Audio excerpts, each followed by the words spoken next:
I think it's about time that we do another National League fan calling. So the 5th of August is swiftly approaching. So I've spoken to as many National League supporters as possible to get their take on their expectations for the upcoming campaign. Rochdale fans, Altrincham fans, Barnet fans, Woking, Chesterfield, you name the club, we've spoke to someone from their supporters. Also, please consider subscribing to the channel. This is the only place on YouTube where you get weekly National League coverage. We do weekly shows, interviews with current players. We do loads and loads of stuff on the Vanarama National League. So please consider dropping us a sub and let me know where you feel your club will finish come the end of the season.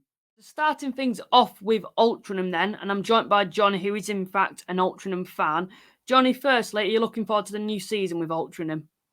Yeah, always looking forward to the new season. We've made about 8 signings, which is significant. You normally bring in 2 or 3 players, but with the signings that Phil Parkinson, the manager's made, I think we can improve on last season. If we finish mid-table, maybe even top 10, knowing Phil and Neil Sauville, who's the assistant manager, I'm sure they'll be looking to push for the playoffs. Would that be the expectation then? Is what would, I know you've mentioned there, you've got mid-table, top 10, potentially a push for the playoffs. As you, who supports Altrincham as well as works on the media team, of course, what would be a realistic aim for the season? Would it be, right, we need to push on now? Last season, we've gone into the full-time module. It was adjusting. We got an FA Trophy semi-final, which we were very unfortunate. Yeah, not to get through on that one. But we're making progression each year. Is it now time that we think, right, we need to be at least competing to try get into these playoffs? Yeah, I think so. But that's a big ask, I think if you ask Phil Parkinson, and he's much more important than I am, he would say staying in the National League is the most important thing. Because as you quite rightly say, Luke, Altrincham have only done 1 season being full-time. I think it takes a little bit of time, that transition period. 8 new signings, very rarely the 8 new signings gel straight away. So it might take a bit of time. My view would be if Altrincham can finish somewhere similar to last season, maybe get into the top 10. But knowing Phil, he's very, very ambitious young manager, as you know. He'll be aiming for the playoffs. Without a doubt, he'll be aiming for the playoffs. But it does very much depend on, being more solid at the back, scoring more goals up front, being more competitive in the midfield. It's not easy, and it's a tough league. And I know what I would say is, though, I think it's going to be more open this season with Wrexham and Notts County being promoted to League 2. Yeah, I'd agree. I think a lot of people are thinking that it feels like it's anyone's game. This season, where last season, the season before, and we had sides like Stockport and Grimsby in the division. You always sort of felt like, right, those clubs are going to be at the top. Then you've got the smaller clubs in that position, and then the even smaller clubs near the bottom. It felt like it was easier to predict, if you get what I mean. Of course, it was always a surprise package, but it felt easier to predict, where this season, I reckon there's 15, 16 teams, and if you do not put them anywhere near playoffs, their supporters will be disappointed, because you've got the sides from last season who did well. I can't see any side particularly falling off because it seems like they've only improved on last season. And then you've got your Altrinchams, your Gatesheads, your Halifax, who are improving season on season, who even the sides who've got promoted, Fylde, Ebbsfleet, they'll be wanting to push on, not just survive, but compete for the playoffs this season. So it's very competitive, isn't it? It is, and that's what you want. You want that. You want every game to go in with a chance. I think when you go in against the Wrexhams, your Notts Counties, you're going to struggle because they're such strong squads. But I think with the teams that remain in the league, I think Chesterfield will be strong again this season, by the way. Yeah. And they took Ryan Colclough from us, who's a brilliant player. So, and we also lost Josh Lundstrom, who's gone to Oldham. Very good midfielder, our player of the season. But that's what it's like at Altrincham. We'll develop players. The bigger clubs will probably come in for them, and we'll have to sell 1 or 2 players. But it's who we bring in as well. You'll remember we brought in Isaac Marriott from Bradford Park Avenue. Yeah. He's done brilliantly, middle of the park. He's only 23, might be 24 now, but brilliant. Really good midfielder. And I think this season, alongside Joey Jones, is a new signing as well. I think they'll be integral. It'll be interesting to see how that dynamic works this season, because for me, Marriott and Lundstrom were the best midfield pairing in the league. I really felt that, if you look at how consistent they were across the season, don't get me wrong, there's some, I love the guy who's in midfield for Notts County. Brilliant player. Rodrigo, Palmer. Yeah, Palmer. I just thought he was outstanding. He stood out for me. But then, Wrexham have also got James Jones, who was at Crewe previously, and he's a very good player. So Josh Lundstrom's going to be a big loss to Altrincham, but it gives other players the opportunity to step up as well. Yeah, that's the problem that I think Altrincham have had. And this is something about going full-time. When you were part-time, yes, you were limited with the players that you could attract, but you were like probably the biggest part-time team out there when you were part-time. So you could attract the best players that wanted to stay part-time. Now, obviously, you've gone into the transition of being a full-time club. It's sort of like, if you get a good player, another club can offer them full-time football as well, but a higher wage. And that's something that, Altrincham are always going to struggle with. But what they've done well, I thought, particularly over the last couple of seasons, is find replacements. I remember this time last season, it might have even been, I think it was midway through the season, Toby Malarkey, he left the club. And, you had to find a replacement for him. You found one. Of course, even players prior to that, Dan Mooney leaving, you found a replacement with him. Obviously, Colclough leaving. You find hidden gems, and it's something that's Altrincham very well at. And we are going to talk a bit about the signings now, and the ones that you've brought in, because, of course, Josh Lundstrom's left. I totally agree with what you said about Isaac Marriott. I think he's one of the best midfielders in this division, who's only going to improve this season at Altrincham. But, of course, players that you've brought in, you've mentioned Joey Jones, who's joined the club, offers a bit of EFL experience. What do you expect from him? Yeah, I think, I'm listening to some of the interviews. I think what Phil Parkinson said is that, he expects him to come in and do the role that Jake Malt used to do for Altrincham, sitting just in front of the back four, really important, breaking up the play, winning the tackles, and making the flair players like, your likes of your Matty Coslow, who's coming back this season as well. We'll touch on him, I'm sure. Matty Coslow coming back after a season out with a bad injury. But coming back to Joey Jones, just breaking up that play and feeding the wingers. And, another player that I'm sure we'll touch on is Chris Clark, who, what a signing that is for Altrincham. To sign him, a player that's got league experience at Fleetwood, did very well, very well there, and did very well for us on loan. And then to actually go back and for him to come back and say, yep, I'll sign for you. Don't get me wrong, that'll cost a few quid. He won't come for nothing, but he's an exceptional player. And you're quite right. We lost Colclough, but we brought in Clark. Mm-hmm. I mean, wow. I'd say both of those players would get in the National League team of the season. That's how good they are. Yeah, Clark, just to mention, I know you've mentioned him a bit there, but I just have to say my reaction when I saw that he'd signed, I was shocked because he was exceptional for Altrincham. I watched him when he played Halifax. I watched him on BT. The goal against you. It was a goal against you. Yeah, the goal, wasn't it, against us? Yeah, he's a quality player. And, to see him, obviously, I think he left, went on loan to someone in Ireland, and then for Altrincham to then go and sign him with a fee, I think that's just fabulous business, and I think he's only going to get better. I think he scored like 7 goals in 20 appearances, which for a winger is quality. And I'm not even thinking about his assists because I think they would be right up there as well. So I think next season, he's just going to come on leaps and bounds and become even better. Another player, and this is one that for me I'm quite impressed with, and I think under Phil Parkinson's we're going to see his true potential, because when he was at Aldershot, I felt that there were moments that he produced which were exceptional and made you think, wow, this player, can play in the EFL. I thought he was a quality player, but I felt at times he was a little inconsistent. And if he gets that consistency up at Altrincham, I think he'll do even better. Of course, that player is Justin Amaluza. What's your thoughts on him signing for Altrincham? Yeah, I mean, again, another good signing. Don't know a huge amount about him, but I've been looking at the pre-season games that they've played, and again, him and Justin Donovan, who's coming from Solihull Moors, and scored in the pre-season win against Wythenshawe during the week. You touched on it before, Luke. I think the recruitment from Altrincham is very, very good.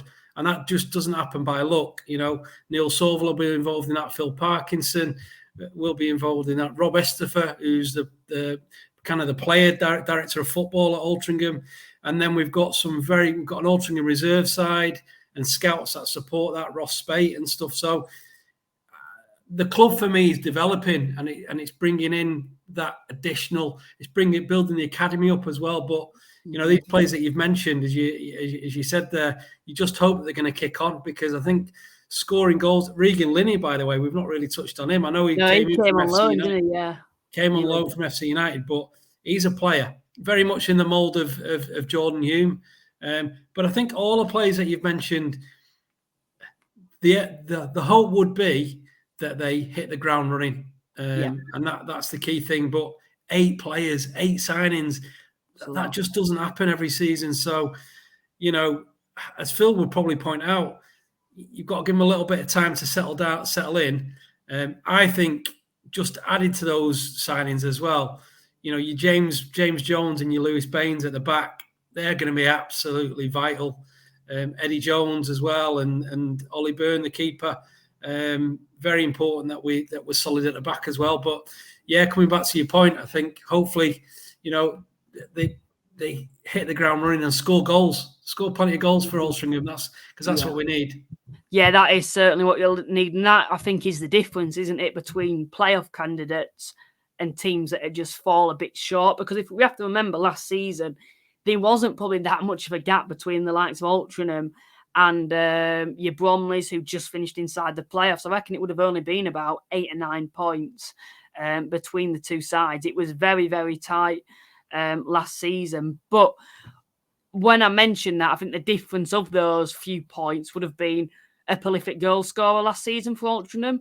And that's something that they sort of lack, because I really liked Jordan Hume. I thought he was a quality player holding the ball up on his day. I think he was quality. And this was nothing against him, but he wasn't prolific last season for Altrincham. And there were no other player, I didn't think, that was prolific enough for Altrincham. No. Obviously, the signings you've made this season, I know you saw sign Dior Angus. He's been around quite a while. I know at Barrow he had a good season when they won the title. Very injury prone though. Do you have any concerns on that forward front this season? Yeah, you always have concerns, but I think you try and look at the positives as well. And for me, if you're a good centre forward, what you need is quality balls into the box. And I think for me, with the likes of Chris Conclark, the likes of Matty Coslow, the likes of Elliot Osborne, you're going to have those players that can provide that quality to the forwards. I really like Regan Linney. I think he's a young Jordan Hume. I agree with you completely. I'm a big Jordan Hume fan. He's gone to Radcliffe now, Jordan, coming maybe towards the end of his career, but what a player for Altrincham. I mean, he's an absolute legend. The way he held up players. I've seen him play against 6'4", 6'5" centre halves, and they know they've been in the game because he don't back down from anything. He's that physically strong. He knows where the goal is. Hell of a player. Difficult to replace, but I'd watch out for this lad Regan Linney, because I think he's got a real chance. He's only young. He was scoring quite a few towards the end of last season, wasn't he? I believe when he was with Altrincham. Yeah, he was, and so was Chris Conclark. By the way, didn't start off brilliantly, but once he got his fitness and he finished the season very well. Yeah.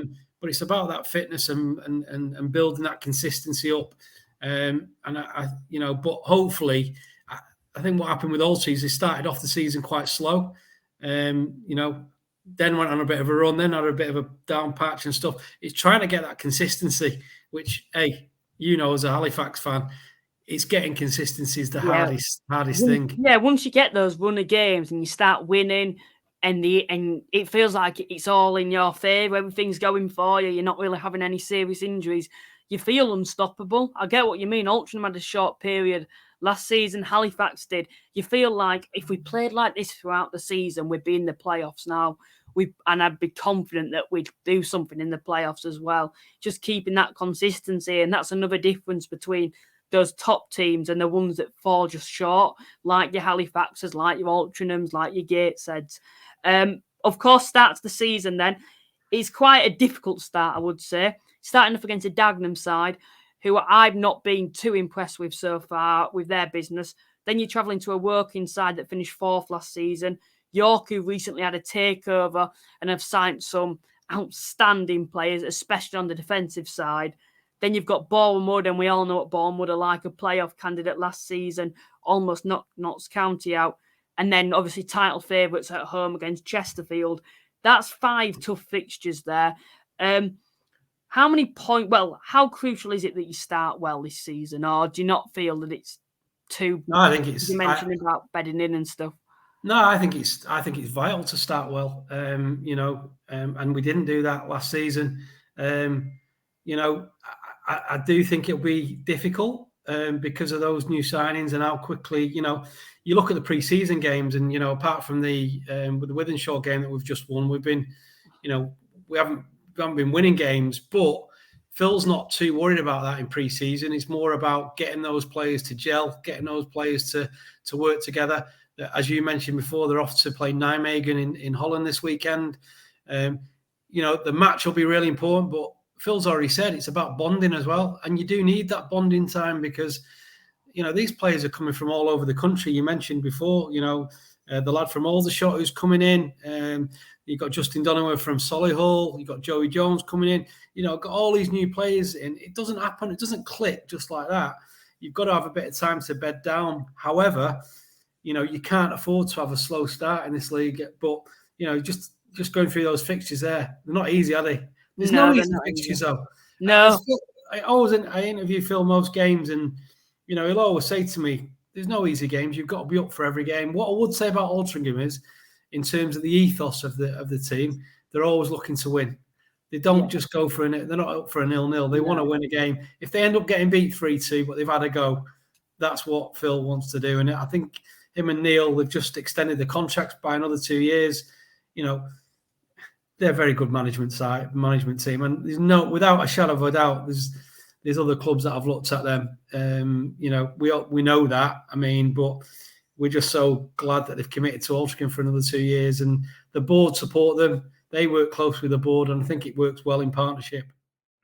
So I'm joined by Grant, who's a Hartlepool United fan, back in the National League. Happy returns. You happy to be here? Thanks for reminding me. Look, no.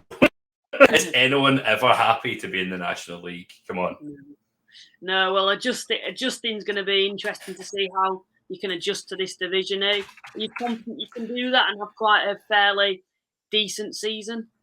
Do you know what? So we've done it. We've been in here before. We came down originally. I think it was 2016. We came back down. We were down for 4 or 5 years, and that was a reality check when we came down. Everyone's like, "Oh, you're going to really struggle. It's a tough league." And we're like, "Nah, it's not." You see, with every team that comes down, like, "Nah, we'll bounce straight back up." But in reality, not many teams have done it. It's a much harder league than people give it credit for, the National League. But we've had the experience of being here before. I'm confident that we can push on to go again. I think we're in a much better position than we were when we came down the first time as well. So it's going to be an interesting season. The players that you brought in, I think they're quite. And I think Rochdale have done the same. It feels like you're both respecting the division with the players you're bringing in. You're not signing loads of EFL players that are rejects in the EFL. You're signing players that have proven themselves at this level. One of those names is, of course, Chris Way, who was obviously at Southend. Southend fans were sad to see him go. What are you expecting from him? I'm expecting a really good player at him. I've heard so many good things. Obviously, things haven't gone well at Southend. And best wishes go out to every Southend fan that's out there just now and not knowing whether they're going to have a club tomorrow. But But yeah, I'm expecting big things from him this season. He's going to be good. And Manny D as well, up top. I can't wait to see him a bit more this season as well. Yeah, I'm sure you've heard. I'm going to say Manny D because I can't pronounce his name yet. Manny D Saruwe. You'll know how to pronounce it after once he's left the club anyway. But no, he's a useful striker up top, very big and physical. I class him as a moments player. I think he'll produce some exceptional moments for Hartlepool. If you ever have another playoff campaign, he's the sort of player that you want in the side. Obviously with Grimsby when he got promoted with them. But speaking about Grimsby were in a bit of a similar position to you. Managed to get out of the National League, came back down. And, having that experience, I think, played a vital role in them regaining promotion. First time of asking, do you sort of inspire to be a bit like them? Me and my mates who are Grimsby fans will never let me down for that. Will never let me live this down. But yeah, I would kind of aspire to have that sort of campaign. I'd love to not have to go into the playoffs. I'd love to win the league. But I think my realistic head on this is that I think playoffs is the absolute bare minimum we have to get this season. Yeah, with the players as well. What surprised me is you've kept a lot of that squad together from last season. And if we even look back to when that season you got promoted from the National League, I look at that squad, there's still quite a lot of players that are still there that got promoted with the side. I think there's just one. Is Nicky Featherstone? No, so Nicky Featherstone came to end his contract last season.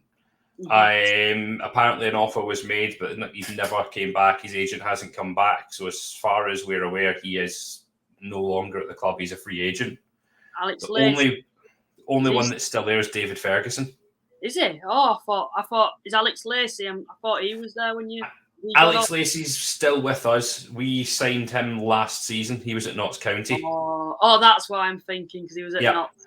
Yeah. Joe Gray is the only other one, but he's still really young. He was a very, very young player when we were in the National League last time.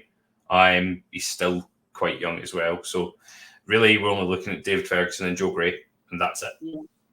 So, of course, you've got John Askey in charge. I think York fans adored him, to be honest. Got him promoted back from the National League North into the National League. And then, obviously, I think he was sacked and then went to you. But there were a lot of discussions about that being unfair. He's gone to you. Went in at quite a difficult time last season. And I think he did an okay job, if that makes sense. I think it was difficult, a bit of a difficult situation to put yourself in. What are you happy to have him as the manager next season with his experience? I'm delighted to have him as the manager for next season. I wasn't sure if he was going to stay after the end of last season, after we get relegated, but he said the ambition's there, and the owner's willing to match the ambition despite having the club up for sale. He's still happy to back the club financially, and that's a big reason why he wanted to stay. And he feels like he owes the fans something to come back up and try and push us on for a good campaign. He was actually saying in his interview the other day that he's dreading playing York. He just doesn't want to go back there at all. He says just because he left in a way that was unfortunate circumstances with the club, but the fans adored him. They still do adore him. Yeah. So yeah, he's not looking forward to having to go back to his old stomping ground there. It'd be good for me to go. It'd be good to see a new stadium because I've never been to York Stadium, so I'm looking forward to that. Yeah, it's an interesting design, the stadium anyway. But how do you think how do you think Hartlepool are going to be next season? What sort of playing style, and are they going to be a big physical team? Because that's the sort of idea that I'm getting from the side of the players that they're bringing in. It's interesting because we've never been a big physical side to play. We've always been a footballing side. The last few years we've really played three at the back with high pressing wing backs. But I'm interested to see if John Askey changes it this season because I know he prefers a 4-3-3. Yeah. And with Manny up top, I think he might try and use him more as a target man. And then have him playing off to maybe two inside forwards off the wing. I don't know if he's going to be playing Jake Hasty more this season, whether National League's more his level than League Two has been. I think we're going to have a few different systems because I don't think he had the opportunity. He kind of said earlier on there that he never really had the opportunity to do too much. He had to work with what he had. Yeah. It'll be good to see if, once he's got a pre-season behind him, what system he wants to bring and bring his true identity to the club. Are you still looking to bring in any further players maybe before the season can start?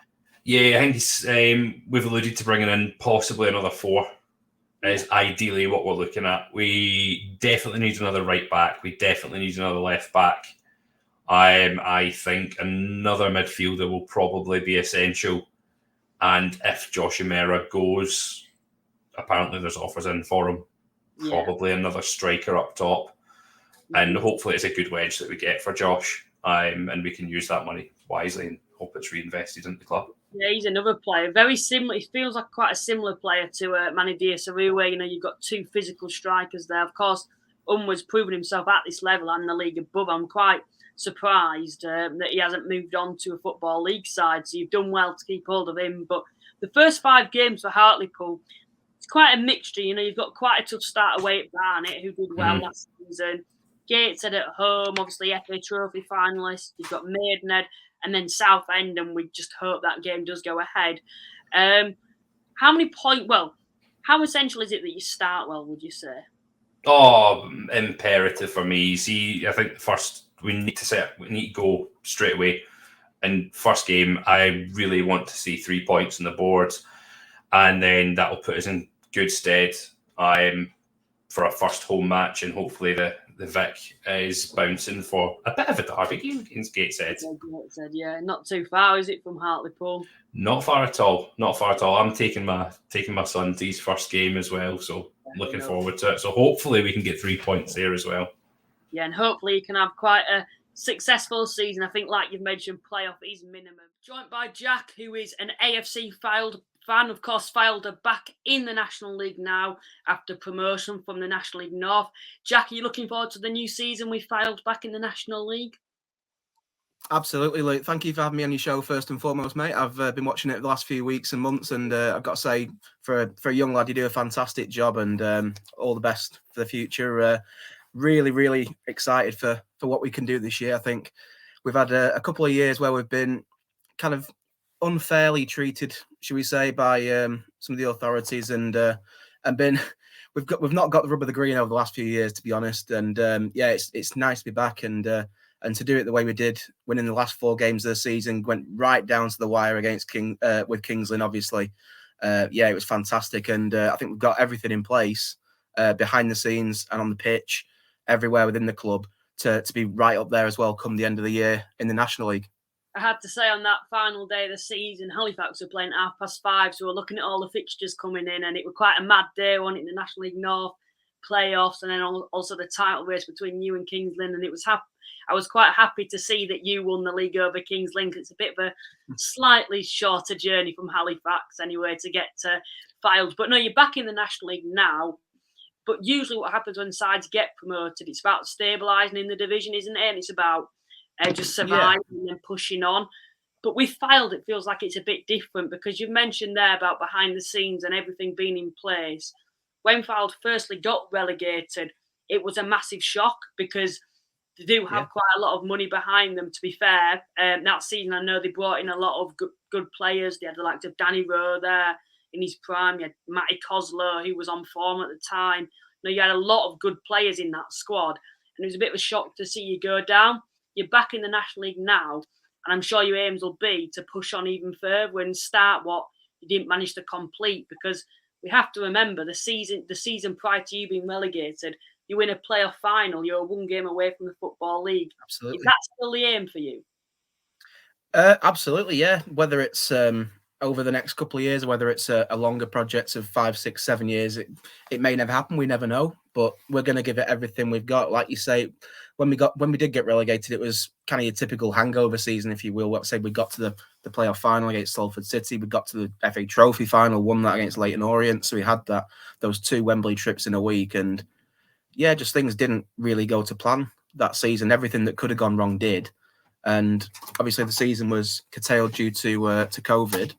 And we didn't really have a chance to save ourselves in the end. And like I said, it took us a couple of years to get back into where we are now. And since Adam Murray's come into the club, obviously we were 10th in the National League North, I think, in October when he joined, and obviously we've gone on to win the league. So he's treated almost like a god at Fylde. Honestly, the transformation not only on the pitch but behind the scenes, he's got the right staff in, got the right players in now.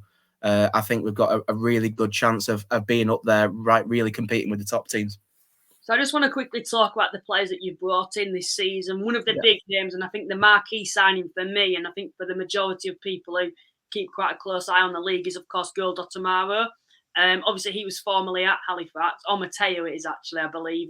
He was formerly at Halifax, at Kings Lynn as well, and was quite good in this division when he was last playing in this division, and then obviously tore the National League North apart last season. What's your thoughts on that signing, firstly? Really pleased, to be honest. I think he was a real problem for a lot of National League North defences last year. Obviously, you'll have seen him at Halifax, big, strong, 6'4" physical lad. If you can put a cross into the 6-yard box, you back him to hit the target 9 times out of 10. So, yeah, really pleased about that. He scored against us last year.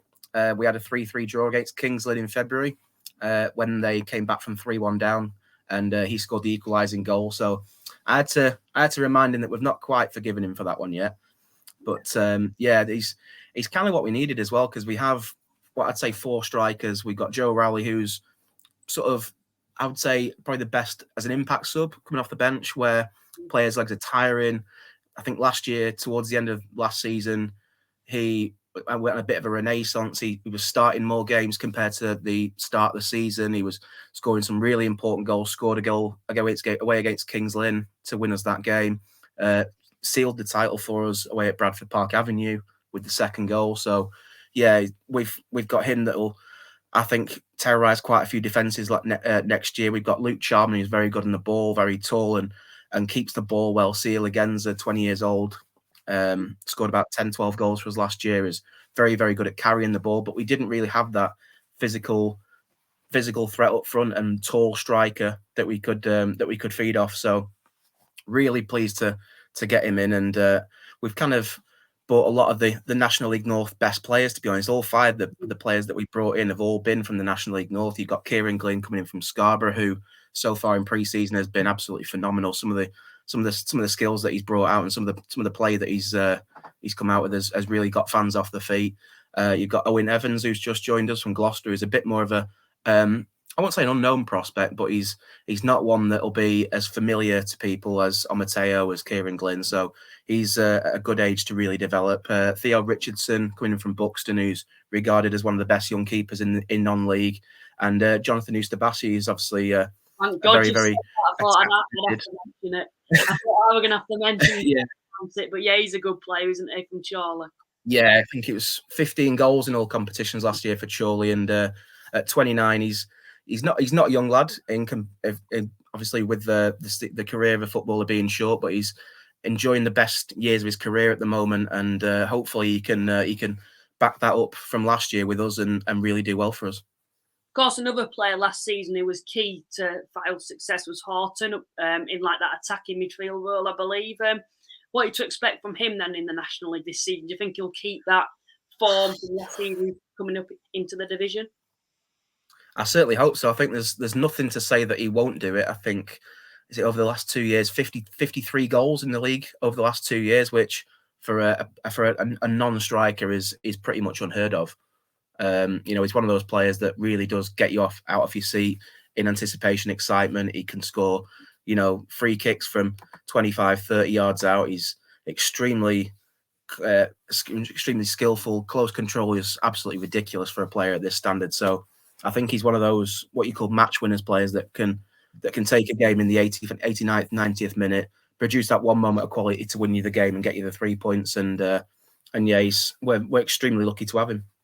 Are there any more rumours or transfers you'll be wanting to make? I know, of course, Sam Minihan, who's formerly been at Halifax, previous to that being at Stockport's been on trial with you.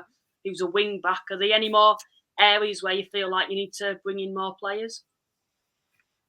I think it's fairly well known now that Sam's been on trial with us for a few weeks. I think a few of our fans broke it to the rest of the non-league Twitter landscape, and he's been very solid. Well, he's a player that I've known for ever since I was working with AFC Fylde. Now I've been part of the media team now for 9 years at the club, and he was at Worcester City at the time before he moved initially to Stockport. So he's a player that I've known for the best part of 10 years now, and a very, very reliable workhorse. You know exactly what you're going to get from him, as you'll know. I'm sure a lot of Halifax fans were very pleased with what he did for the club as well. And yeah, he's been very solid for us. Like I say, we know exactly what you're going to get, and we've had a few other trialists that have been on at the club. I can't obviously name any names, but I've been impressed with them all so far. They've done very solid jobs, and they've certainly done the chances of getting a deal either with us or with another club no harm at all. So what are you expecting then from Fylde next season on sort of playing style? Is it quite possession-based football? I know last season that was kind of the key, wasn't it, to get you promoted? How do you expect Fylde to set up in this division? I think we'll just trust the way we've been doing. I think ever since we've really become established at National League North, National League level, even below in the Northern Premier League, to be honest, we've always implemented that possession-based passing style, but quick and direct at the same point. We don't like to really mess about in our play. We don't play a ball for the sake of it. Well, everything we do is measured and for a reason. So we do like to keep it very much possession-based, like you say. And I think in the National League, it might actually benefit us, because in the National League North, we were the side that everyone wanted to beat, the side that everyone camped 9 or 10 behind the ball, tried to frustrate us. Whereas in the National League, people are going to think, oh, Fylde are newly promoted. We can beat them. We can go there and we can beat them comfortably. So they're going to attack more on us. But they're going to drop a bit higher up. So I think that could even play into our hands a little bit, and we can play the sort of style of football that we like to, and getting behind them rather than having to try and pick through 6-7 players. Yeah. That's key what you just mentioned there, though, because like you mentioned with the National League North, Fylde were like the big team who all had the best players, all the money. And yes, you're quite a wealthy club at this division, but teams are going to underestimate you because you're newly promoted. And that's obviously, like you mentioned, will probably work in your favour next season. But a team who's just got promoted back into the National League, what are your expectations for next season? Where do you expect Fylde to be at this time next year?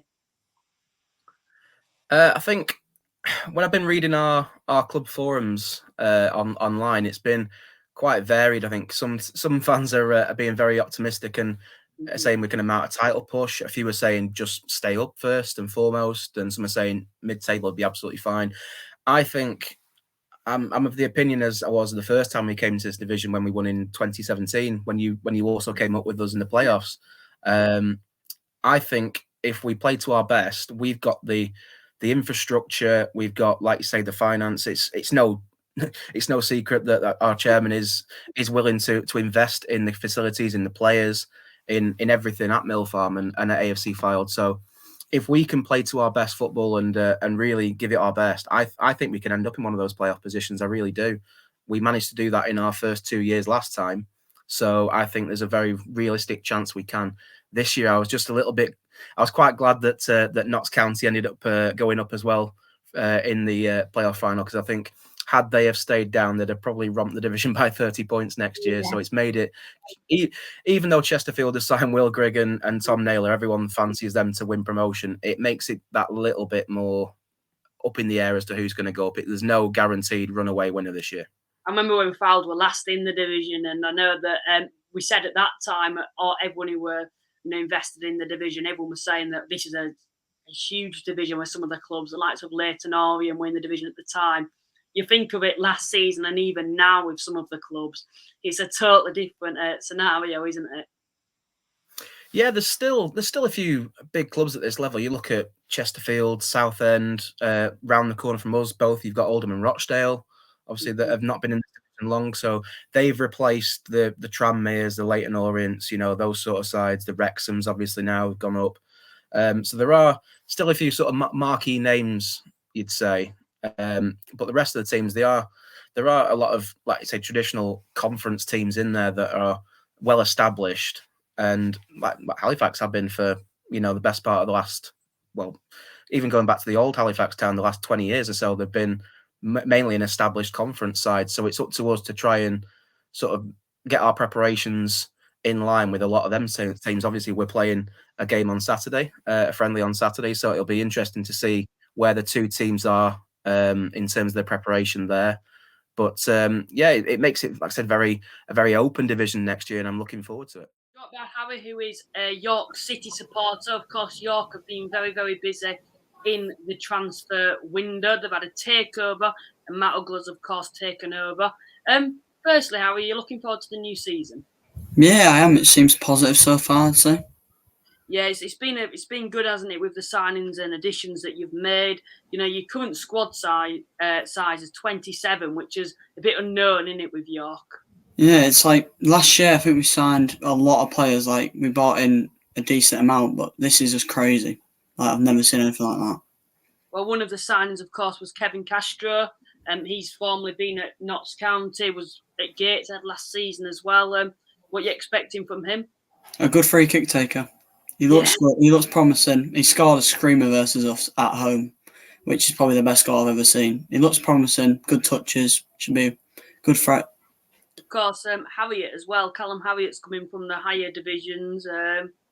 Caesar Bar, I think it is. I probably pronounced that incorrectly. He was obviously at Yeovil. You've been very, very busy, and they've not really been. They've been like marquee signings, if that makes sense, in this division, compared to what in previous years what we've expected from York. Of course, it does feel like now Matt Ugler means business, doesn't it? Yeah, definitely. Like the statement of intent, I think, is Howe and Cordner. Like apparently, they're both record fees, and obviously the new striker from Ayr was apparently around 200,000. Like it's a statement of intent, I think. Yeah. Do you think so? What would your expectations be this season with York? Are you thinking playoffs, title charge, top 3? I mean, if I'm honest, because we came up obviously last year and everyone was like, oh yeah, we're going to get playoffs. I was like, I just said stay up, and we obviously did that. I'd say hover around playoffs and then make a late dash for them, because we always start slow normally. But obviously last year we started well and then we dipped down since Askey obviously left. I'd say playoffs is a good target. Do you think that there's any more players that may be coming in the future? I know Andrew Dallas, he's been rumoured. Yeah. Him signed for the club. I mean, if Dallas signed, I think we'd be promised. I think we should be aiming for top 3, because Dallas is a very, very good striker. But I think we need another striker, definitely, because we've got John Lewis now. I don't think would cut it for playoffs. Cedric Main's not had the best track record. And then obviously you've got the new Adeyemi. I don't know how to say his name. It's a weird name, that. Yeah, Akiniyemi or something like that. Anyway, I can't pronounce it correctly. But yeah, you have been very busy in this transfer window, but it was necessary, wasn't it, to be so bring in a load of new players that are obviously quality as well. Yeah, because when Henderson was here, we only bought in Cedric Main, which isn't exactly a playoff striker. Is exactly 6 goals last season at Blythe, isn't exactly going to fire through the leagues, but it's positive. We'll just have to wait and see, I guess. Yeah, Stockdale as well. He's come into the side. Experienced goalkeeper. He's doing work behind the scenes as well. What are you expecting from him? I mean, I went to the game on Tuesday and straight away you could notice he was lining everyone up. The distribution was brilliant. I think Stockdale's a great addition. And also, and just a bit on the signings that you've made, and of course you've mentioned you wanting to get into the playoffs this season, which I think is a realistic aim with the signings that you've made. It looks promising at York, and I think and like I mentioned, the signings, in my opinion, are playoff worthy signings. But the problem that I still have is, and maybe you can shine some light on this, do you still feel like there's a bit of deadwood still in the club that you need to ship on to other teams? I'd agree with that, because players like, I think Hurst, I think Burgess, them type of players, I think maybe get loaned out. Because I don't think if you're going for the playoffs, I don't think a player like Hurst or a Burgess we've got rid of some. I think Morton did very well. I think we got rid of the stuff we had to get rid of, and I think we just got 1 or 2 players now. If we get rid of them, bring them in, replace them with better players, then I think we'd look a lot more stronger. Also got Michael Morton, who's the manager, of course, was last season. I think he's going to be taking charge, isn't he, this season for York? What's your opinions on that? I'll be honest, I didn't rate him when he came in. no track history, was nothing experience. But then credit to him last year, somehow he kept us up, and give him a chance. Everyone's behind him. He's a York fan. Everyone's behind him. So what? How do you think you're going to set up then? What sort of playing style do you think is it going to be? Because last season, that squad wasn't probably finished, slightly underperformed, but this season, this squad, it's a step above, isn't it, with the players that you've got? How do you feel York are going to play? They're going to be on the front foot, counter-attacking, or? Pre-season so far, it's been a fallback, but we've signed Howe, Corner. We need to play Crooks. Players like that. Fallowfield's very, very good. The surprise one for me leaving was Whittle, because I liked Whittle a lot, but then Whittle just suddenly went to, no one knows where he's gone, and he was a very good left back. I'd say, I think we'll be a threat from set pieces with obviously Corner in there, Howe. Yeah. If we do play John Lewis is good in the air. I think we'd have to. I don't think we'll be ultimately defensive, but I think it has to be attacking minded. The fact we bought in the Yeovil winger who looks to take people on, but I think we need to get balls at box, because obviously we've got a very big team. So if you get a big team in box, then you've got a challenge on us.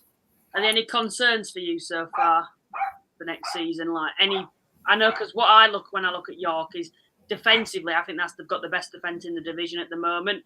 Going forward, it starts to feel a bit less. I agree. Yeah. I'd say, I think we're a striker short, and there's rumours around. There's loads of rumours. Obviously, Dallas is your main one because of how much money we've got. Kyle Hudlin's been mentioned. There's just different strikers around the Football League that can play in the Football League comfortably. I think if we get one more striker, but a pacier type striker, like Shakai Ford last year, if we get someone like him, then I think that's you're over the edge, and then that's your playoff push. Would you take Hudlin? Well, would you take him on loan maybe, or sign him? He's 6'7", right? 6'9", I believe. It's very boring to watch, having him, Corner, Howe all attacking, and we don't exactly have a long throw. So it's Hudlin. I don't know, because he'd be good in this league, but I wouldn't be convinced. I think we need a type, because I think we've got one of that. I think John Lewis is what Hudlin can do. I think we need a pacier type striker. Joined by Tom from Spy Rights Right. He's a Chesterfield fan, and we're going to be talking a bit about Chesterfield. So, of course, Wrexham and Notts County are out of the division now. And Chesterfield are the big title favourites for this season, according to the bookies. Tom, firstly, are you looking forward to the new season? I am, yeah. I think there's always a sense of optimism, isn't there, for every team during pre-season, especially when you start seeing some signings trickling through and that sort of thing. But I think this year has a potential to be special for us, really, if we get it right. So, yeah, I'm buzzing for it. I can't wait for it to start, to be honest. Feels like there's a massive opportunity now for Chesterfield to, win promotion, because last season we looked at Wrexham and Notts and we thought, right, two of those three are probably going to go up. Unfortunately for you, it was Chesterfield, the one that had to stay in the division for another season. This season, though, you've kept that squad together and added to it, but not with just, the general squad depth. These are players that have played in the Football League as high as the Championship and even the Premier League to some extent. But one of the signings, of course, was the big one, and I think the marquee signing of the window was Will Grigg. Of course, has been at Wigan, MK Dons, Sunderland, been prolific in League One. I think he once scored 25 goals in that division. Are you excited about that signing? Yeah.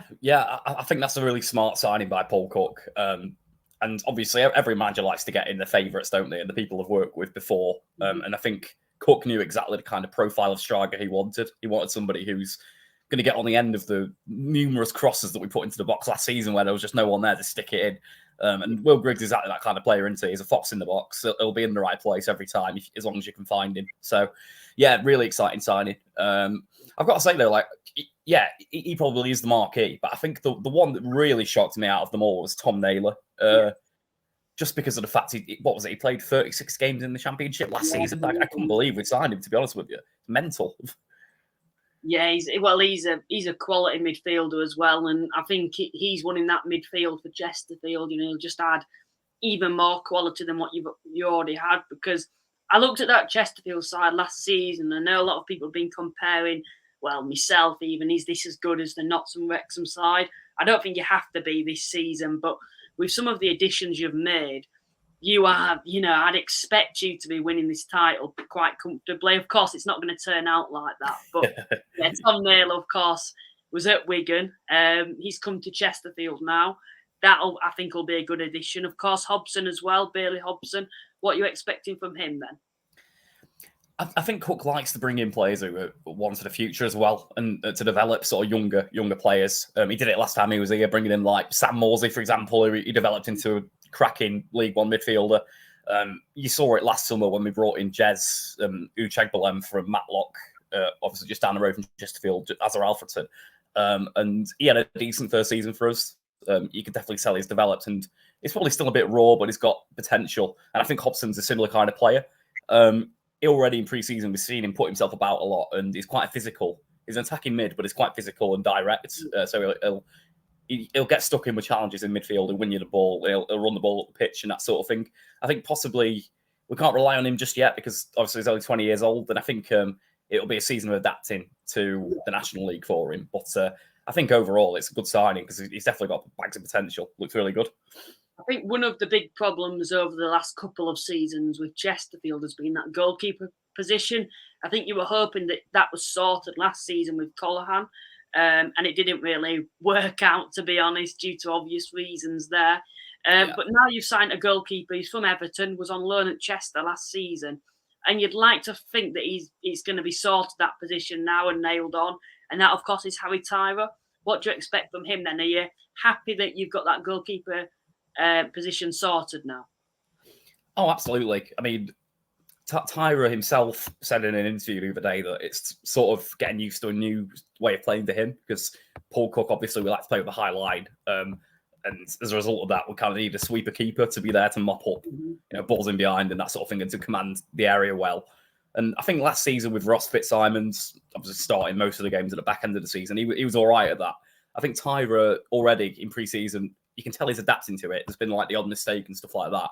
But I think at his age, he's got bags of talent. He's already made some fantastic saves against Premier League opposition in Sheffield United, for example. And he looks like a really good goalkeeper. And I think if he applies himself well this year, I think it'll be a real sort of way for him to kick on his career and possibly get a move into the EFL later on. Possibly even with Chesterfield, who knows? I know also, I don't know if you've actually seen this, but about half an hour ago, Harley Curtis, who was a trialist, I'm not sure if you'll have any information on him or not, but he's just signed for Chesterfield. Any thoughts on that? Yeah, so he's been on trial since the start of pre-season, and we've seen him in every game pretty much. He's obviously only 20 years old, just been released by Ipswich's academy, and he looks very bright, I've got to say. Obviously, because we've not managed to get Dallas, I think we needed a striker or like a forward option with a bit of pace, and he's certainly got that. He's a really nippy, quick player. The one thing I would say is, though, we've not seen him up front yet. He's been played out wide and a little bit in attacking mid as well. And obviously, his actual position is a striker, so I'd quite like to see him get some minutes up front just to sort of judge his finishing and that sort of thing. But yes, so far he's looked really bright and nippy, and I think he's definitely earned himself a contract. Yeah, you mentioned Andrew Dallas and you haven't managed to get him. Is there any chance still of signing him?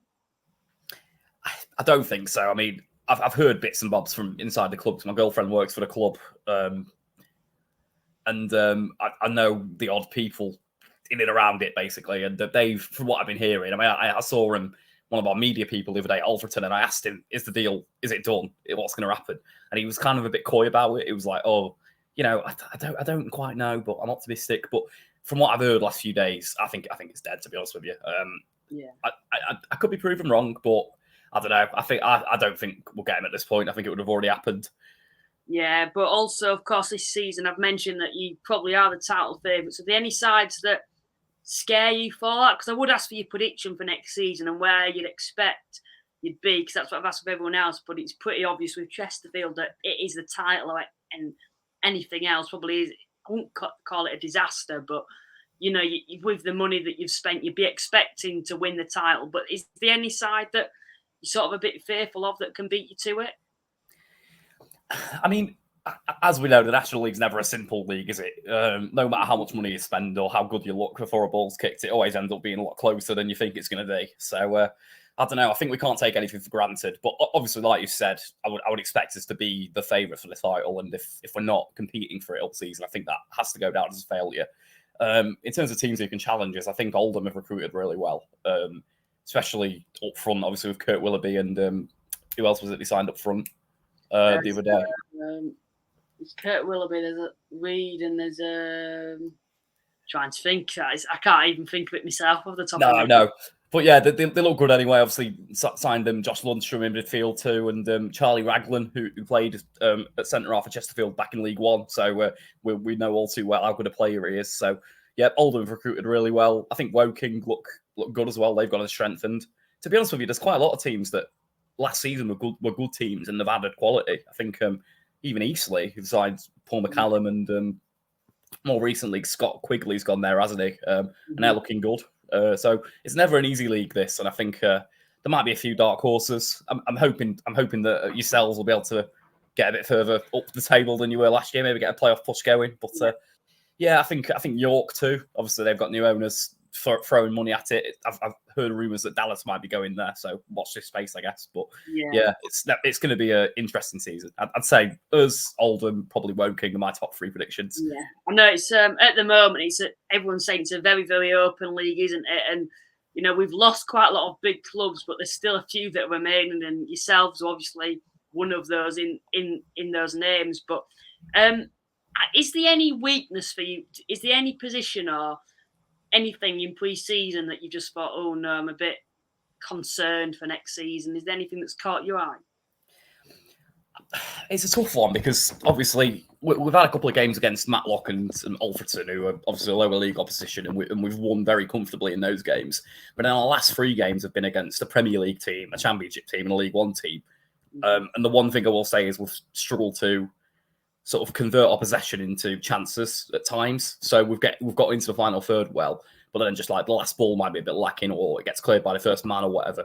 But I think when you're against, you know, higher league defences, it's going to be hard to sort of exploit that space anyway. So I don't know really. I think in terms of our actual identity, it's very, very cemented. We're very much a possession team. We like to get, you know, the ball down the channels, get crossed into the box, that sort of thing, and just play really nice possession football. And I think we're looking really sharp in that regard. So no, I don't think I'm really that worried, to be honest.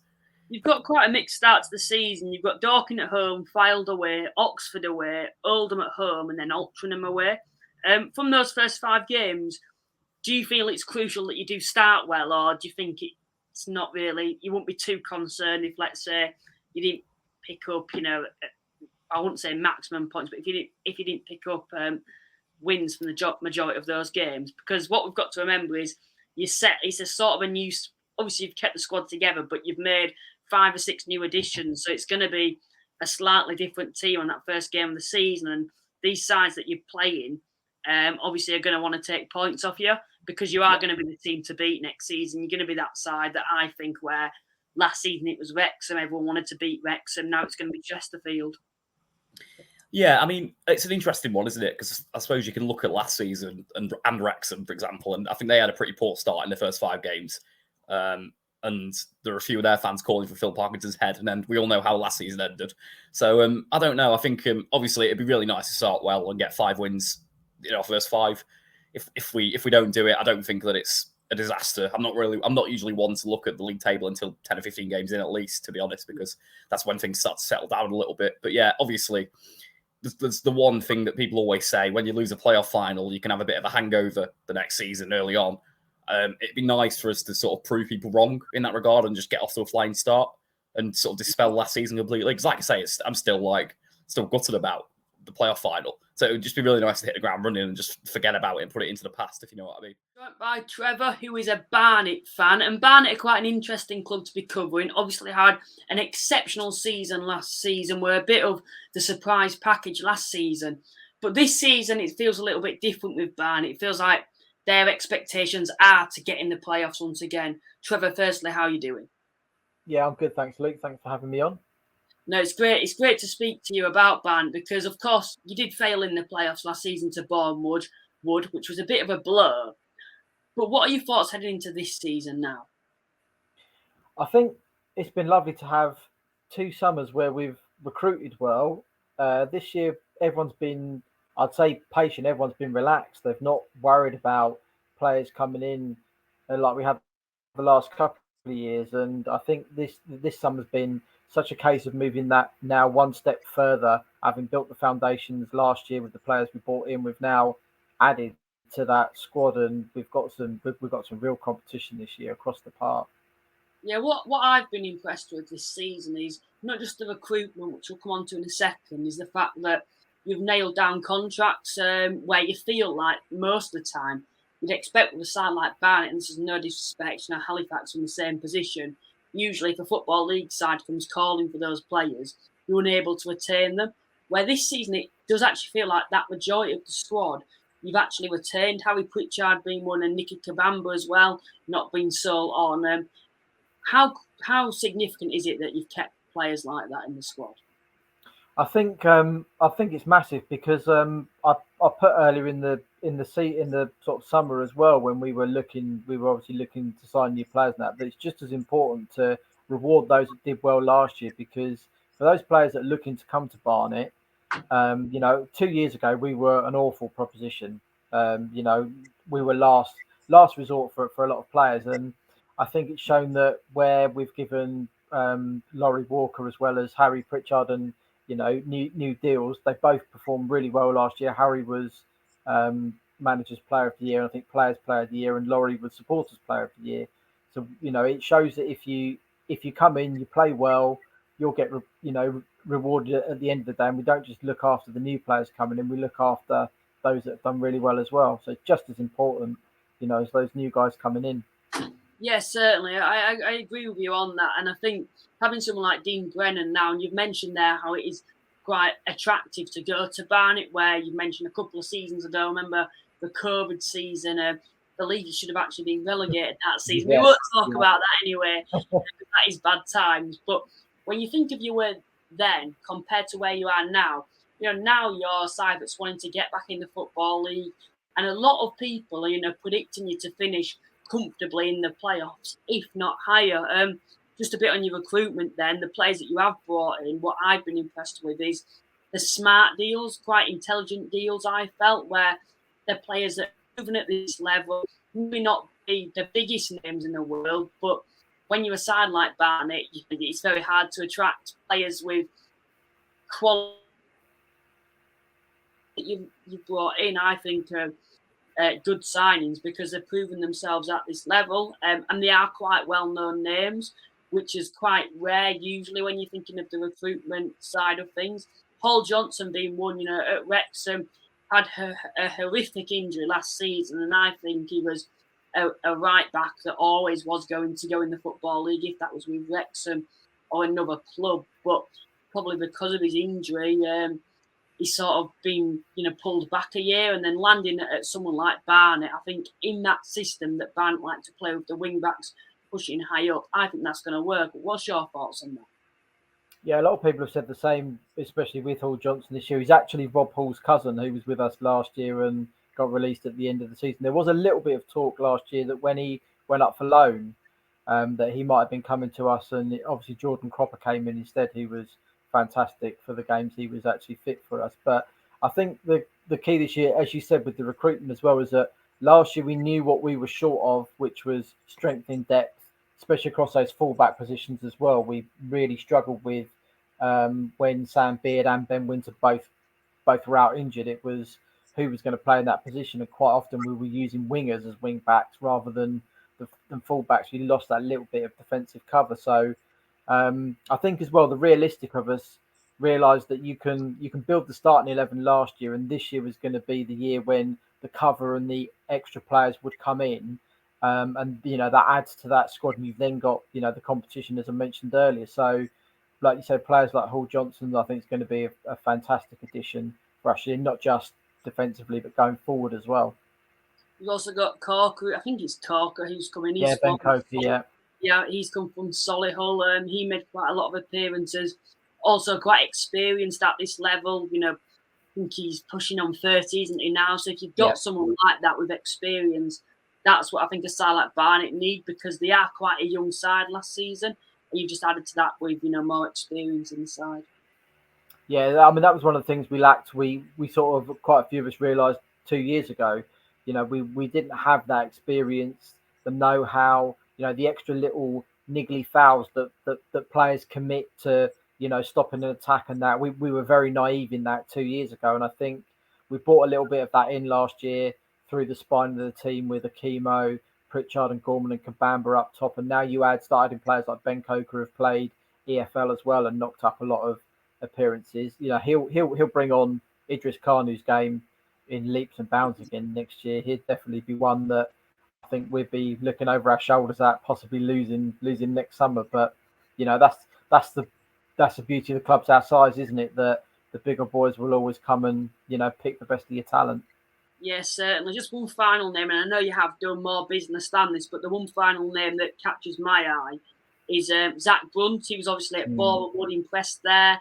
It's been quite interesting, hasn't it, on social media with Bournemouth fans calling him Judas and things like that. Anyway, but he's landed at Barnet now, and I think that's a perfect signing going forward as well. Adds more depth, like you've mentioned, and I think in time he'll fit into that starting 11. Yeah, I think as well. I think you can judge a lot as well about a player. Well, I say you can. I mean, a lot of Yeovil fans last year thought we got a useless Dale Gorman, who turned out to be one of the linchpins of the season. You look at Zach Brunt this year. Wood fans aren't happy to lose him. Southend fans are telling us exactly what a great player we've got. And again, I think the connection that Dean has with Sheffield United, which has allowed us to get Finley Potter back on loan for the season as well.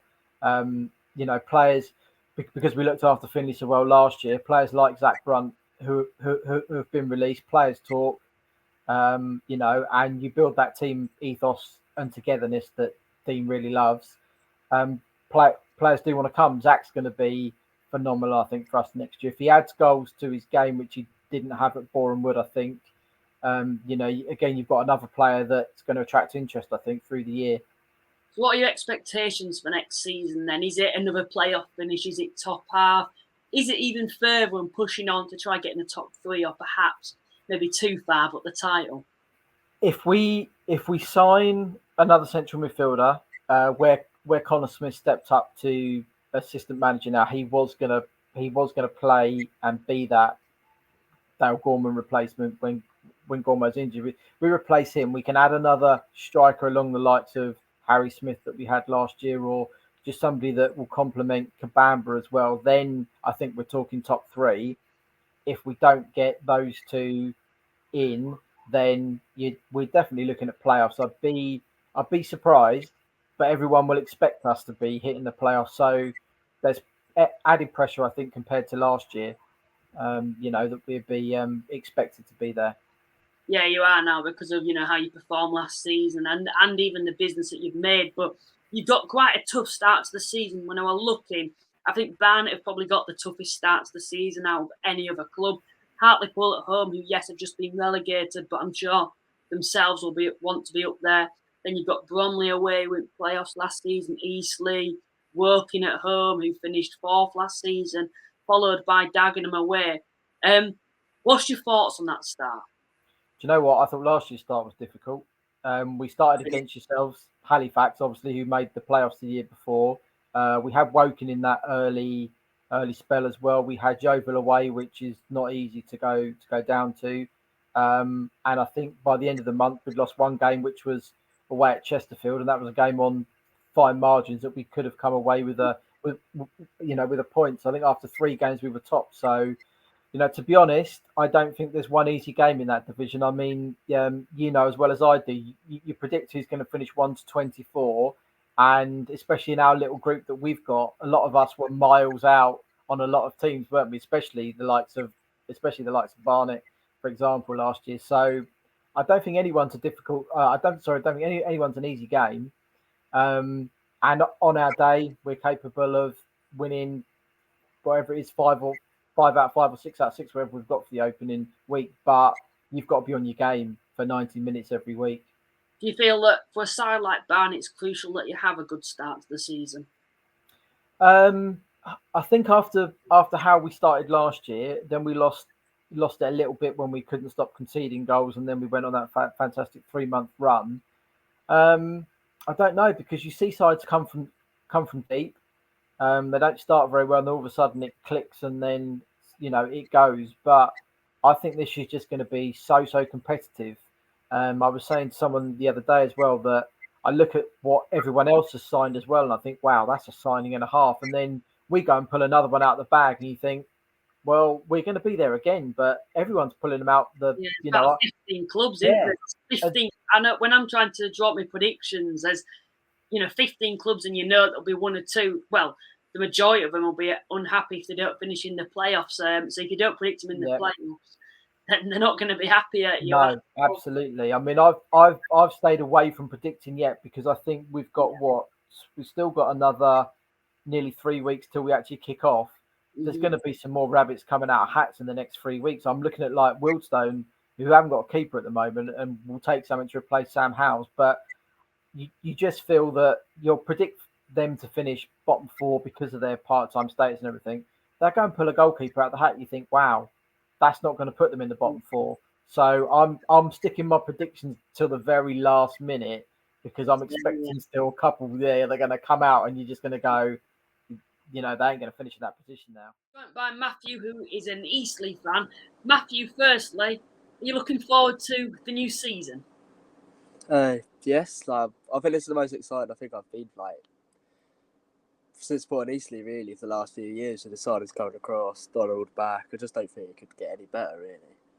Yeah, it's been quite a successful window, and we're going to come on to those players that you've signed very shortly. But I remember we spoke last year, didn't we, when we did quite a similar show, and we were talking about Eastleigh and the chances that they'd got, and a lot of people were saying that lower mid-table in a relegation battle perhaps, and you actually had quite a successful season, 4 points outside of the playoffs in the end, and spent the majority of the season in and around those playoff places. Do you feel that with those players that you've lost, firstly, in Danny Whitehall and Harper, do you feel that you've replaced them well enough to have another push for the playoffs? Yeah, I think so. I don't think I think the two biggest outgoings really are Magoma and Harper. I think they're both two of our best players, and I think maybe even losing. I think apart from that, I think most of our departures have been quite replaceable. I think especially Whitehall and even just other key players. I just think we can replace them. Whereas I feel like Harper and Magoma is obviously going to be huge to replace. But I think touchwood, we've kept Charlie Carter and Oscar Rothford, who I think have been the two best players we've had. And I think not only we've just, compared to previous seasons, it was more kind of damage control, it felt, when we lost these players, what's it called? I think back Rob Atkinson, even Paul McCallum, when we lost him the first time, we never really replaced him properly. And I think to not only have just replaced players, but improved in players like Enzo Baldwin, Scott Quigley, Paul McCallum, and Ryan Camplin, I just don't think it could look much better, to be honest. Yeah, because these players are established National League players who've played at a lot higher level. They're not unknown players, where a lot of other clubs during this window, it's been like you're signing players and it's like they've come out of nowhere.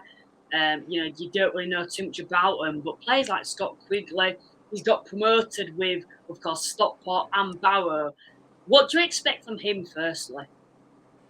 It's quite a weird one, because you see him doing really well at these random National League clubs and doing really well, and it just feels weird to say that he's our player next year. And I feel like him and Paul McCallum can be phenomenal.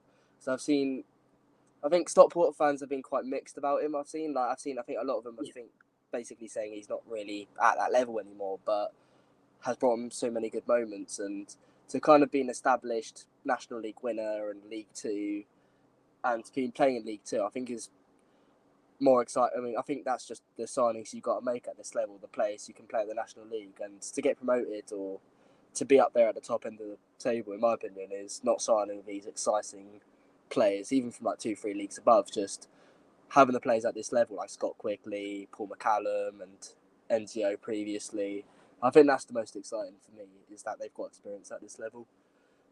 Yeah, McCallum returning to the club as well, and I think a major boost to the squad. I feel, you've got 2 target men there that you feel like at least one of them is going to be prolific next season, don't you?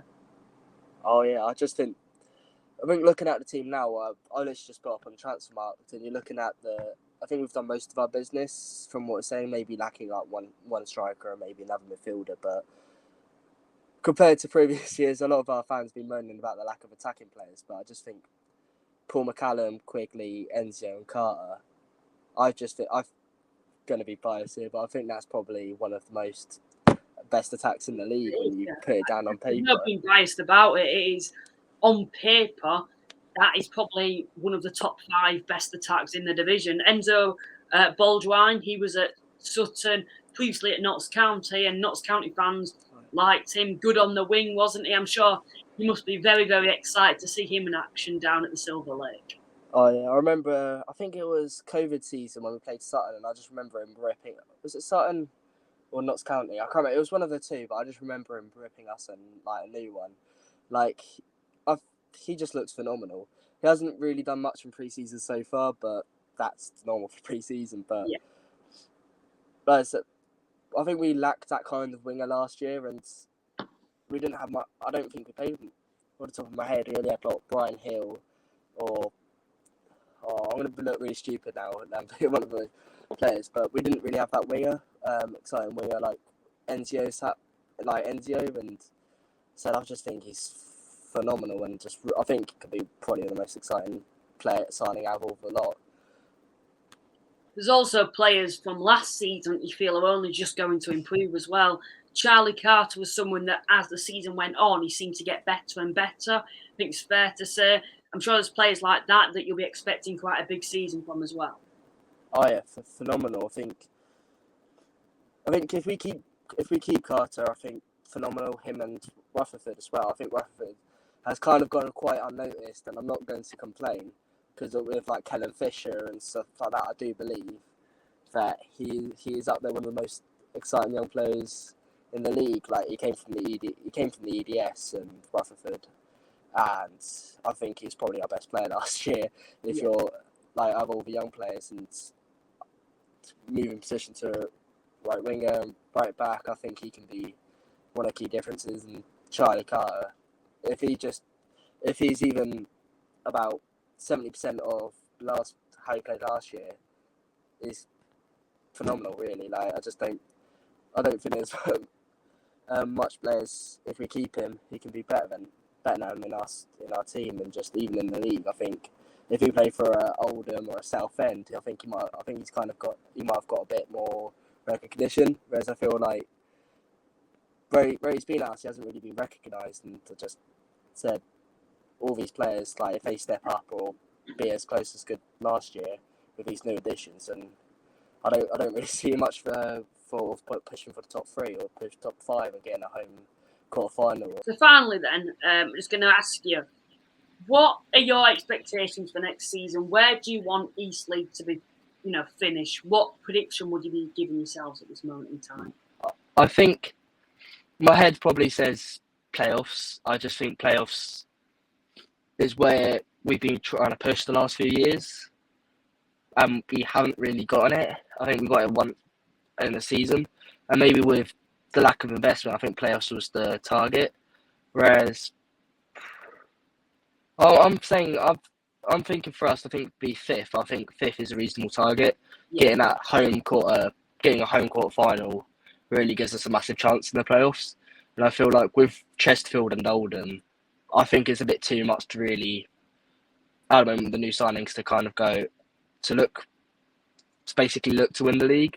I just think that's too far off the table, but I think in playoffs probably is the minimum at the moment, with just the amount we spent, really, the amount of signings we got in, and just the money around the club at the moment. I think 7th should be the minimum. However, obviously, we've seen previous years of how hard that actually can be in this league, and I think I was looking around the table, and you could probably put about 10 teams in the playoffs Yeah, it's really that's close. something quite strong. Like when I'm trying to draw up my predictions at the moment, there's probably about 16 teams, and if you don't put them in and around the playoffs, they won't be happy with you. Do you feel that this season, with it being such an open league, I know we've lost Wrexham and Notts County, and I think at the top of the table, no one's going to come close this season. Maybe famous last words, that is. But do you think around the playoffs, where we saw your Eastleigh, your Southend, your Barnet, your Bournemouth, do you think it's going to be a lot stronger and a lot more competitive this season than last season?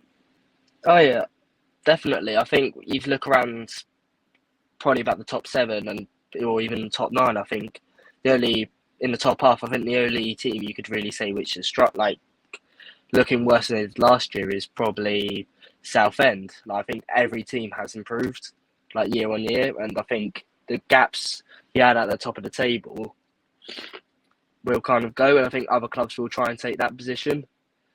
So I just think, I think the whole top 7 really will be really close. The table and the top, and I don't see anyone being weaker than they were last year, which that's the is thing. quite different.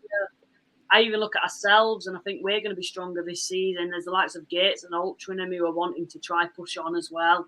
And there's not many teams that, like you've mentioned, that you think are going to significantly drop off. The only team, like you've mentioned, is probably Southend, who can have a proper strong case for them dropping off next season. Matthew, thank you for your time, and thank you for speaking to me. So I'm joined by Tom from the All Dale Aren't We podcast. We're going to be speaking a lot about Rochdale tonight. Firstly, Tom, are you looking forward to next season? Yeah, it's nice to get football back again. Obviously, it's been a while. Obviously, last season left a sour taste in my mouth, really. But yeah, nice to get back to see some football again. And it's going to be a lot of teams that I've not seen before. So yeah, something to look forward to. Yeah, Ebbsfleet on the opening days, one of the big ones, a traditional non-league club to just get you in the field for non-league, of course. But no, it does feel like, considering that you've been relegated to the National League, and usually sides that have never been in this division before often struggle when they start. It feels like with Rochdale, they're in quite a healthy position. Would you agree with the signings you've made? I mean, the off-field matters at the club at the moment isn't really helping what's going on. I mean, I don't know how widely people know about it, but we've had a lot of issues going on in the background with the football club, with the running side of it. The current board of directors and owners of the club, they want to sell up and get out of the club. It was quite damning. Our manager was on BBC Radio Manchester last night talking about how, you'd think with us going down that we'd be a top 5 budget club in the division, and it's just not the case. We got blown out of the water by Altrincham for some player, which is a bit of a culture shock for me. Not to be used to that. Not to say that we've got any divine right. I totally understand that going down to this league, it's there's some good teams and some teams that we've played over the years, obviously when they've been league opposition. But yeah, I mean, so far the signings that we've made, I'm happy with. It's hard for me to gauge what the quality is. Obviously, I know we've signed Harvey Gilmore from yourselves. Maybe you can tell me a little bit about him, actually. But yeah, no, on a whole, I've been relatively happy with the recruitment so far. What I find was quite interesting about Rochdale, and obviously I didn't know about these financial issues. I suspected they might have been with you first coming down, because usually there's always something. I know Hartlepool, they've had the odd problems as well coming down, but yeah, you sort of respect in the division, which I feel with the additions that you're making, where we've seen sides come down before and they still think they're in the EFL. They sign players from the EFL. I'm not saying, but they're signing ridiculous players that on high wages, and then they can't really adjust to the National League, where it feels like yourselves, you're signing players that have proven themselves at this level. I do like that strike force of yours with Rodney and Sinclair up top. I think that'll work a treat next season. Do you feel with these signings then, obviously Gilmore, Ferguson's coming as well? I know you probably don't know too much about them because they're all well known in the National League. Yeah. Quite confident then with those signings. Are you happy? It depends what you class as what you expect the season to be. I'm under no illusions that there are some Dale fans that think that we should be aiming for a playoff push at the very minimum. I don't think we'll be anywhere near that. if I'm honest. And I think most Dale fans just want a season of stability. So if you're saying that our aim is to finish comfortably mid-table, then yeah, I'd say our business has been quite good. Obviously, like you say, it's a bit of a learning curve at the start, so we'll have to find our feet pretty quickly. But on a whole, I'm fairly happy with what we have done so far, and yeah. Yeah, Adam Clayton, another name. I believe he's come from Bradford City, so that's quite a big name. I'm sure you'll be happy with that one. Yeah, he's got Premier League experience. You know, he's been a player right through up and down the divisions. I was speaking to a few Bradford fans who gave rave reviews about him from the time that they had him last season. So he seems like a welcome addition to the squad, which probably we do need because a lot of our signings have been younger players so far. So we probably need a bit of balance in the squad and experienced head to for the boys to look on to. How do you feel you're going to set up then this season? What's your playing style? I know it's quite hard because you've just come down, you've signed quite a few new players, but what do you think their philosophy is going to be next season? Do you think you'll have this identity about you? I've seen one game so far. I went and watched them in pre-season the last week against Ratcliffe.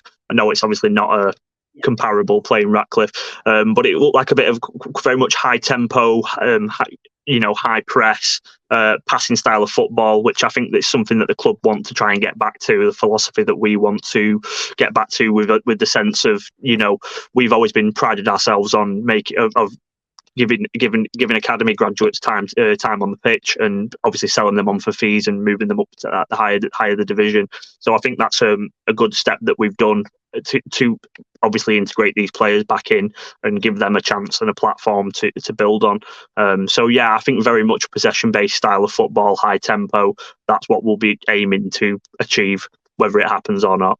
I'm going to ask you a bit of a difficult question now. Where are you expecting? I know you've mentioned mid-tables where you're hoping to be. What sort of prediction would you aim at this season then for yourselves? Probably anywhere between 15th up till about 12th is where I'd probably see us finishing up at the end of this season. Yeah, like I've mentioned, Devante Rodney and Sinclair, and I've mentioned that you're sort of respecting the division. Gilmore, I think in a good team he'll do well. If you're struggling near the bottom of the table, I don't think he's the type of player that's going to get you out of that situation. But the start of the season, it is very traditional non-league clubs. You've got Ebbsfleet at home, Oxford City away, and that certainly will be a culture shock if you do make that trip down. Working away, Eastleigh at home, Bromley at home. The final three actually in those first five fixtures are very tough games. How many points are you wanting to get? Because do you feel that you need to have a good start this season? I think it's important for us to acclimatise to the level as quickly as we can. Definitely the first two games, whether this is an arrogance that maybe I shouldn't have, but I definitely think we should be getting 6 points from the first two games. And then moving on from there, I'd be saying you probably need to be picking up, one or two, at least two to three wins a month, scattered with draws maybe, depending on what our expectations are. Obviously, I understand that the big hitters like Oldham and Chesterfield, they're going to be up there and they will be hard to go against. But yeah, I think it's important that we have as good a start as we can. Any games you're looking forward to then with being in the National League for the first time? Well, obviously, it's nice to get the derby back with Halifax. That's something that not a lot of people have seen for a long time. Obviously, looking forward towards the Oldham games, and I'm not so much the league, but I'm very intrigued about obviously the FA Trophy. It's not something I've ever been used to, so I can imagine you can end up in some quite obscure grounds. Obviously, weird being in the qualifying round for the FA Cup as well. That's something that I've never been used to, or any Dale fan has been used to. So yeah, it's going to be interesting. Oxford, obviously, as you say, I think that'll be a really quirky trip. I was looking at their attendances, and I think they averaged something like 400 a home game last season. So that'll be a massive culture shock to any Dale fan, really. Yeah, it certainly will. That's something about the National League side. They come down and you look at some of those grounds, and there's some very big clubs in this division, don't get me wrong. And there's a lot of clubs that have been out of the league for a while that still see themselves as Football League sides. I know Halifax ourselves, we want to be back in Football League like yourselves, but we haven't been for 20 odd years or whatever it has been. Yeah. Sides as well in there, big non-league clubs as well. But you also have these odd smaller clubs where you really do get a massive culture shock when you go there. Oxford, Dorking, places like that. I know Dorking, I don't know if you know about their story, but 20 years ago, that's when they were formed against a Rochdale side who were formed in the 1900s, early 1900s. And that's just the difference, isn't it? Yeah, it's mental, but I think that's the beauty of football, really. And yeah, what more can you ask for? It's going to be an experience. It certainly is. I've touched on a few of these odd grounds before over the years in FA Cup ties. I remember going to Slough a few years ago. I think they were in the Conference South at the time. So yeah, some of these places, they're not completely obscure to me, but obviously it's been a long time. But yeah, it will definitely be interesting. So I'm joined by Dave from the Boundary Park Alert System, who is an Oldham Athletic supporter.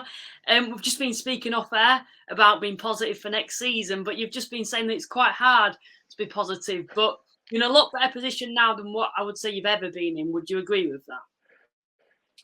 Yeah, I think it's always difficult, isn't it? When you've had, goodness me, 30 years of hurt and disappointment, and you've been the most unsuccessful football team when we're in the Football League. I think it was Ipswich, but then we managed to take that accolade, whether we call it an accolade. And I've always tried to be positive at every start of every season, but every time I say, oh yeah, we're going to go up or we won't get relegated, the opposite has happened. So this season, I think we're going to get relegated and we're not going to have any success. Well, I'm hoping for you guys that you're going to be incorrect in that statement. But no, you had a good end to last season. 10 games your last 6 games, in fact, you were unbeaten last season. I'm sure you'll be wanting to bring that into this season, because it did feel like when Unsworth started to get his plans across. I know we did a video, didn't we, talking about keeping Unsworth in or out. It felt like him in the job was the right decision, and towards the end of the season, you started to see a lot of improvements with Oldham. Yeah, I think from New Year onwards, if you look at our form, we improved so much, because I think Boxing Day, David Unsworth came out and said, 4-1, this can't happen again, and it's either fight or flight. If you don't want to be with me on my journey, you can either go or you can stick with me. And I think if we'd have had another 4 or 5 games towards the end of that last season, I don't think we would have had any issues getting to the playoffs, because we really hit form. The team had got the right system, the right shape, and it seemed like he was conveying his message through the players onto the pitch. And everyone forgets that although he'd been at Everton under 23s and Sheffield United and Preston as a caretaker manager, the National League's a really tough league, and Oldham are a big club in that league. So the expectation and the role that he had to fill midway through a season, everyone forgets that Sheridan had 10 games. And it was tough, and I don't think people really appreciated it. And he needed to be cut a bit of slack, and I think the fans did start to see what he was trying to do. Now, don't get me wrong, he just wants to win football matches. He doesn't want to win by playing tippy-tappy football. He just wants a winning mentality. And I do hope that he gets that this season. And the signings he's made look quite positive as well. So, yeah, it's quite exciting. There's a feel-good factor around the club, which is, not been there for a long time. You've had a non-dramatic window, if that makes any sense. It's been quite positive, like we've mentioned. There's not been too much doom and gloom as of yet. And the signings that you've made are quite marquee players who've proven themselves at this level, and players that maybe from the league below who basically tore that division apart. One of those players was, of course, Kurt Willoughby. He's come from Chester. What do you expect from him up top? Because you've already got Reed, haven't you, up top, who's proven. Yeah. Do you expect him to... We've got Fondop, Reed, Nuttall and Willoughby. Now, on paper, I don't think you're going to get a better strike force in the league, if I'm honest with you. The only people who probably got someone similar is like Chesterfield.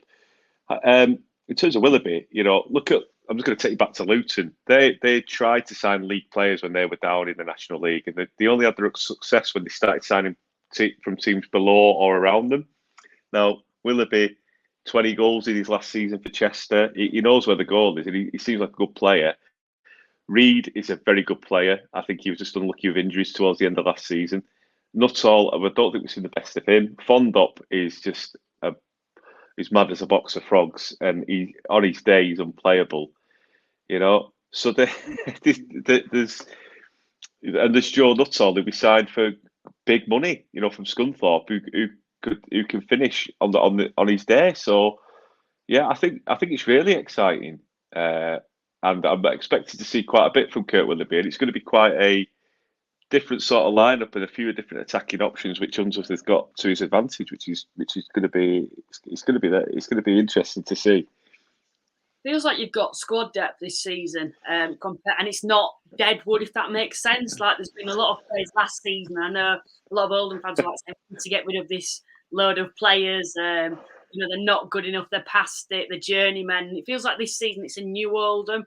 It's a new plan to get Oldham back in the Football League where they belong. And we've seen a lot of clubs, and I'm sure you'll look at sides like Notts and Wrexham, who of course had the resources when they got promoted, but it's sort of in some sort of way got the best out of them by coming into the National League, learning about this division, bringing players in, and then when they're back, they're in a lot better position. I'm sure that's something Oldham will be wanting to implement if that is this season, in the upcoming seasons. The next player is, of course, Josh Lundstrom, down the road at Altrincham, not too far. In my opinion, I think that's quite a smart deal. I think it's a good player that's only going to get better at Oldham. What do you see in him? Yeah, well, they paid a decent amount of money. They activated his release clause, and it's allegedly in and around 30-40 grand. So that's a lot of money for a National League side. Not, albeit we do get the gates, and we've had the fans coming back in. But this guy's, again, fans player of the year, players player of the year. He got every award that he could get at Altrincham. And again, from what I've seen of him, he likes to drive forward.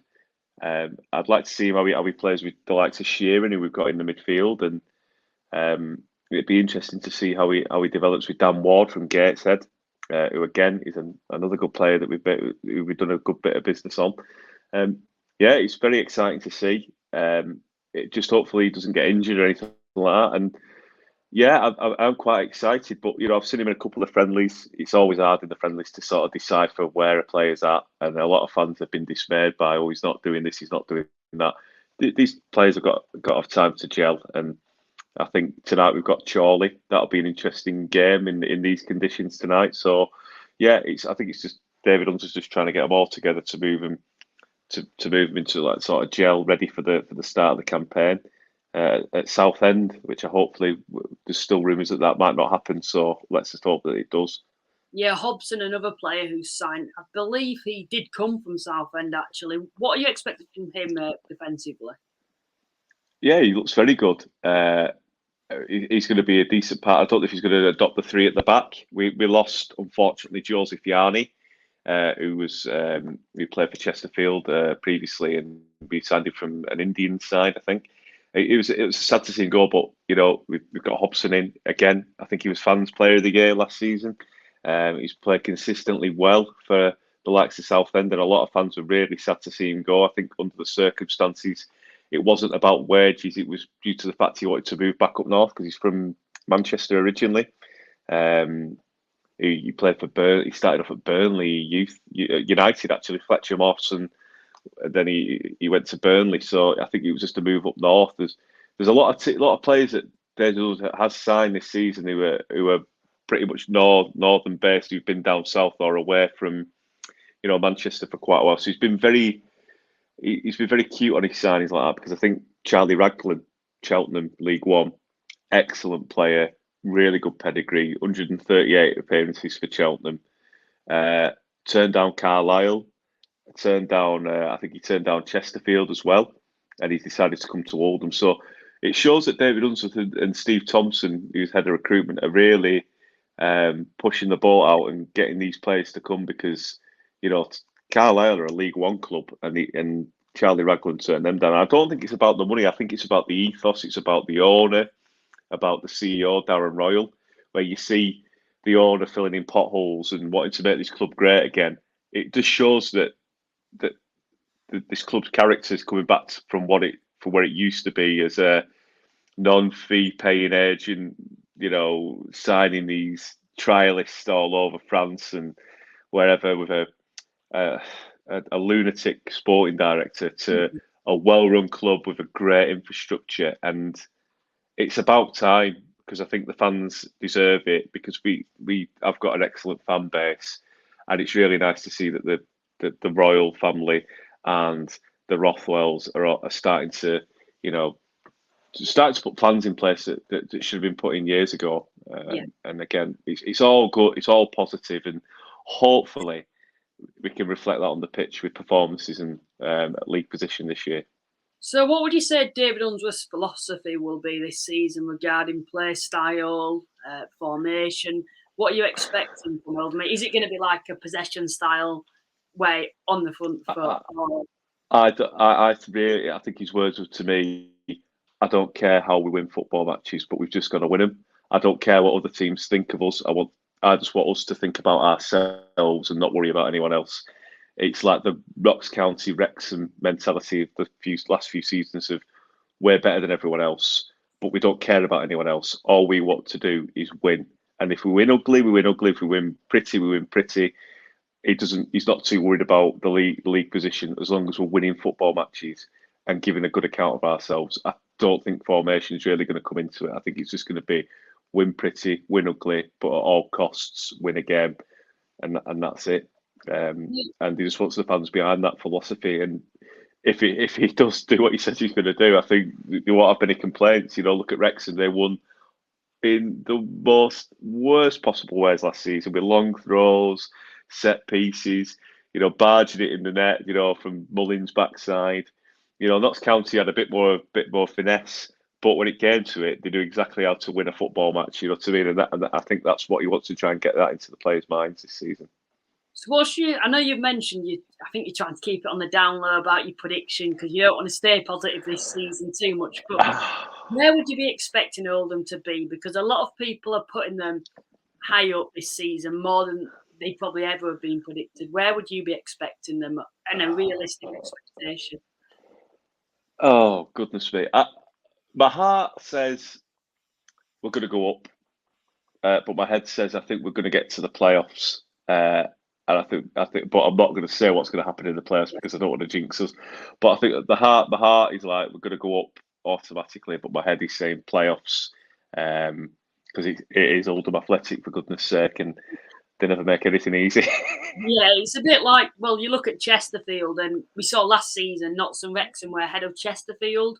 It feels like Oldham are slightly behind Chesterfield, if you get what I mean, with their recruitment. Not saying for 1 minute Oldham's recruitment's been poor or even been worse than Chesterfield's, but with the squad that Chesterfield already had compared to last season, it does, in my opinion, feel like they're going to be the strong favourites.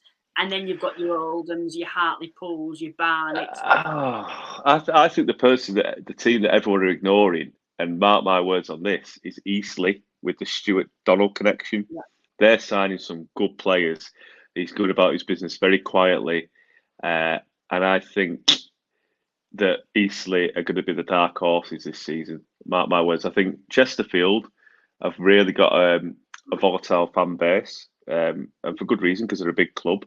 However, they do get on Paul Cook's back very, very quickly. And Paul Cook doesn't like that. And he's been quite critical of the fan base previously. And he was very lucky to keep his job towards the latter bits of last season because he went on a very poor run. They're not going to suffer any fools gladly, these Chesterfield fans. And I think the 19th of August is going to be an explosive game at 12:30 between Oldham and Chesterfield. And I think... That's televised, yeah, I think. It is 12:30 televised. So, yeah, I'm not really worried about Chesterfield. I'm worried about the likes of Eastleigh and Hartlepool because John Askey knows how to get out of this league and he's a very, very clever operator. But, yeah, I think the fans will be with Unsworth. It's just going to be the first 4 games are going to be vital. He needs to get off to a good start. But it's not the end of the world if he doesn't. But in an older mentality, if we play 3, lose 3, we have certain members of the fan base who are still not convinced by David Unsworth. They want over mentality. Halifax are similar last season, lost their first 4 and sacked the manager. but we had a good end to the season. So it's just all it is because we've been damaged that much by bad management over the years, and we feel we deserve more. And all I would say, I'm not a spokesperson for the club. They just need to just give that little bit of time. We're still relatively new. A year under new owners is still not a long time. You know, look at the likes of, you know, Wrexham. It took them a few years under Ryan Reynolds and the other guy, Rob. I can't remember his last name. I do apologise. And they took 2 years, 3 years. Salford City, they took the time. And I'm not comparing ourselves to them people, but they need to have that patience and that bit of time. You know, it can't be a quick fix, because when you usually do a quick fix, you throw money at a problem, and then it usually doesn't work, and then it becomes unsustainable. Then the club start losing his money, and then there's no income stream. So it's just about just patience, and there is a process, and we need to follow it. Can you see any more signings being made before the season does start? I can see a right back coming in. I think I wouldn't be surprised if the old Andrew Dallas comes back to the fold, because he's been a very tricky operator, and I think he's touting himself out a bit too much to clubs, but we all know why he's doing it, because he wants to get past the 23rd of July. But finally then, I'm not making this any easier for you at all, but there's 5 games at the start of the season. You've mentioned how crucial it is that we get off to a good start. Southend away, which potentially could be awarded just 3 points. Then again, I think either way, if Southend do go ahead, you're wanting 3 points with their current state, no matter what happens. Aldershot at home, Halifax at home, Chesterfield away, and Bournemouth away. Bit of a mixed start. How many points do you feel you need to get from your first 5? And I know you say it's only early on in the season, but you want a good start, don't you? So what would you be expecting? Oh, I don't know, Luke, you always ask these questions. 2 wins, 2 draws, maybe a loss. But I can't lose to Chesterfield. We cannot lose to Chesterfield. You'd rather lose to Aldershot at home than Chesterfield? Absolutely, every day of the week. Up the shots, yeah, absolutely. Slab life, definitely. Dave, thank you for your time. By Mark, who commentates on Woking games. Of course, Woking had a fairly successful season last season, coming up short in the playoffs. Are you hoping to bounce back from last year's playoff defeat and make one step further? Yeah, morning, Luke. Morning, everybody. Look, I think let's not hide the facts. Woking had a tremendously successful season last year to finish 4th in a league that contained 2 absolute freaks of nature in Wrexham and Notts County, and to push Chesterfield all the way to 3rd position. You know, Woking at the start of the campaign never really would have been in the same sentence as some of those teams. I think many Woking fans were hoping for top 10. For a large proportion of the season, they were in 3rd position, and they just sort of limped over the line, as I said in commentary a number of times towards the back end of last season, coming home in 4th. Beaten at home to Bromley, sadly, who went on to lose to Chesterfield, who went on to lose to Notts County. So look, the league unfolded as it should have done. Wrexham and Notts County successfully going up to League 2. Hartlepool and Rochdale coming down, which I think very much opens up the National League this season. So I think in a number of ways, it was very much a successful season for Woking. Of course, it was Darren Stiles' first full campaign in charge at the helm at Woking Football Club. 24 victories in 46 games, losing 12 times, as I say, the last 6 weeks of the season. They were struggling with injuries, and it eventually came home in 4th, as I say, but in the playoffs, which surely was the ambition and the objectives at the start of the campaign. And more of the same, Luke, it has to be said. I think Woking certainly are shorter odds this year to be in the league's top 7. So do you feel it's much more open? Sorry, go on. Yeah, do you feel that this season then, that last season maybe obviously you mentioned that most Woking fans would be happy with top 10. Do you feel like now it's a must playoffs, top 7, or do you want to make even further progression and say top 3? I think the standard now is that Woking should be in the playoffs, and looking at the teams that are in the league, a top 7 surely is the objective, and I wouldn't say is a certainty, but many Woking fans will be very disappointed now, given what they did last year, to not finish in the top 7. And I very much think a top 3 place is surely in the offing for them. Look, we can talk about Chesterfield, the favourites with most firms to win the league, but they're a very short price to do so. There's no certainty that they're just going to assume the rights as the league's best club. As I say, Hartlepool and Rochdale coming down. I think Rochdale will struggle, but Hartlepool certainly have the know-how of how to get out of this league. So I expect Hartlepool to be up there. I do expect Chesterfield to be up there with Woking. I'm sure they can resume their rivalry from last season. Of course, Oldham have been pumping in the money there, so I expect them to be in the top 7, along with York, another team as well that have been putting in some significant investment into their transfers. The Bromleys, the Boreham Woods always seem to be hovering around the league's top 7. But if you ask me now who would be the top 4, not sure what order, I would have thought it'd be Chesterfield, Woking, Oldham, and Hartlepool. But that can all change. Of course, the National League throws up several surprises across the next 12 months.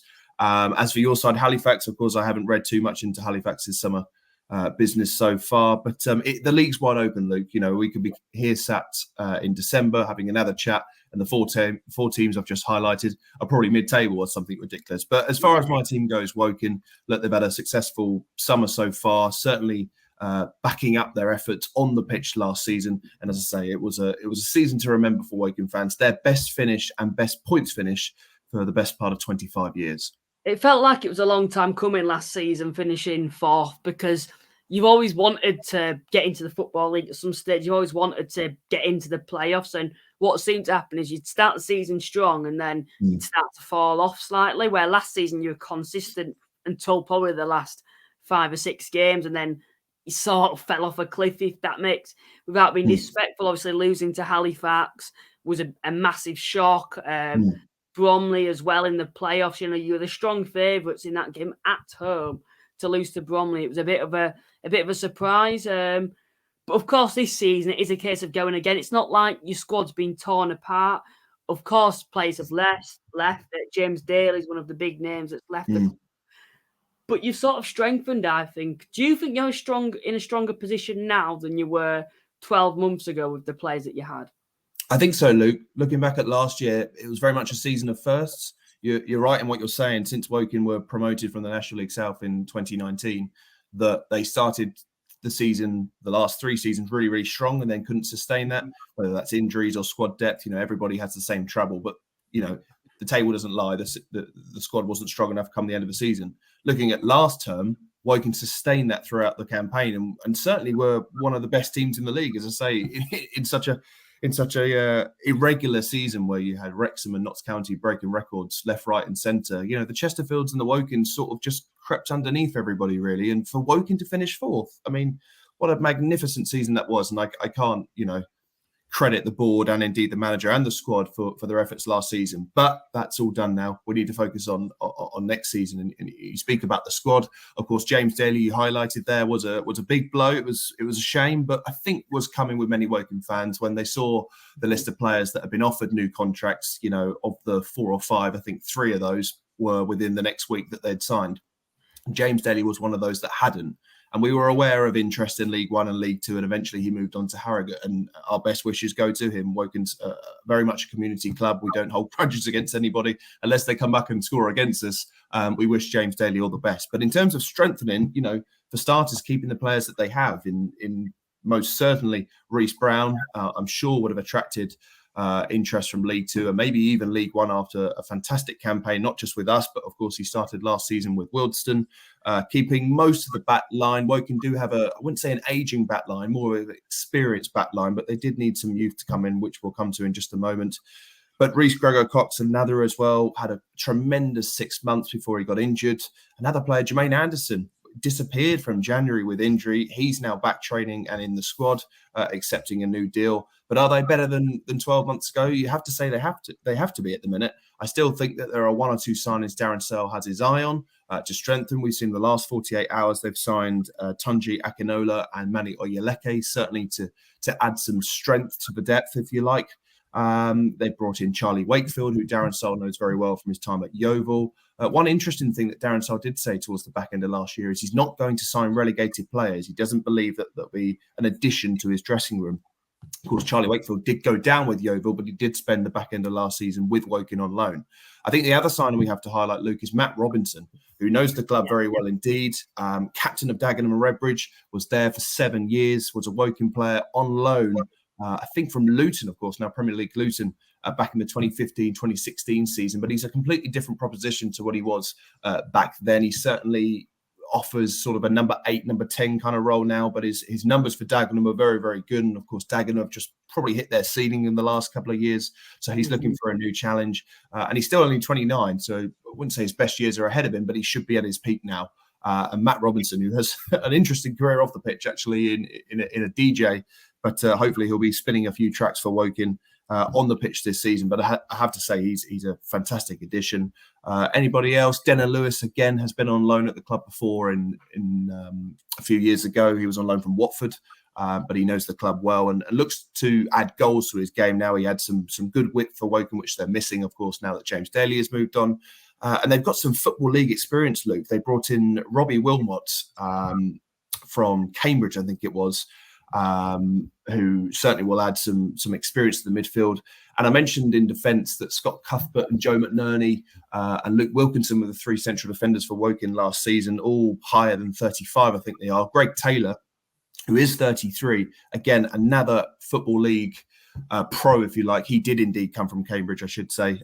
10 years at Cambridge. I think he was their club captain as well, and is already embedded into the Woking team in pre-season. So look, some big names coming in for Woking in the last few weeks. Robbie Wilmot actually coming in from Newport, I should say.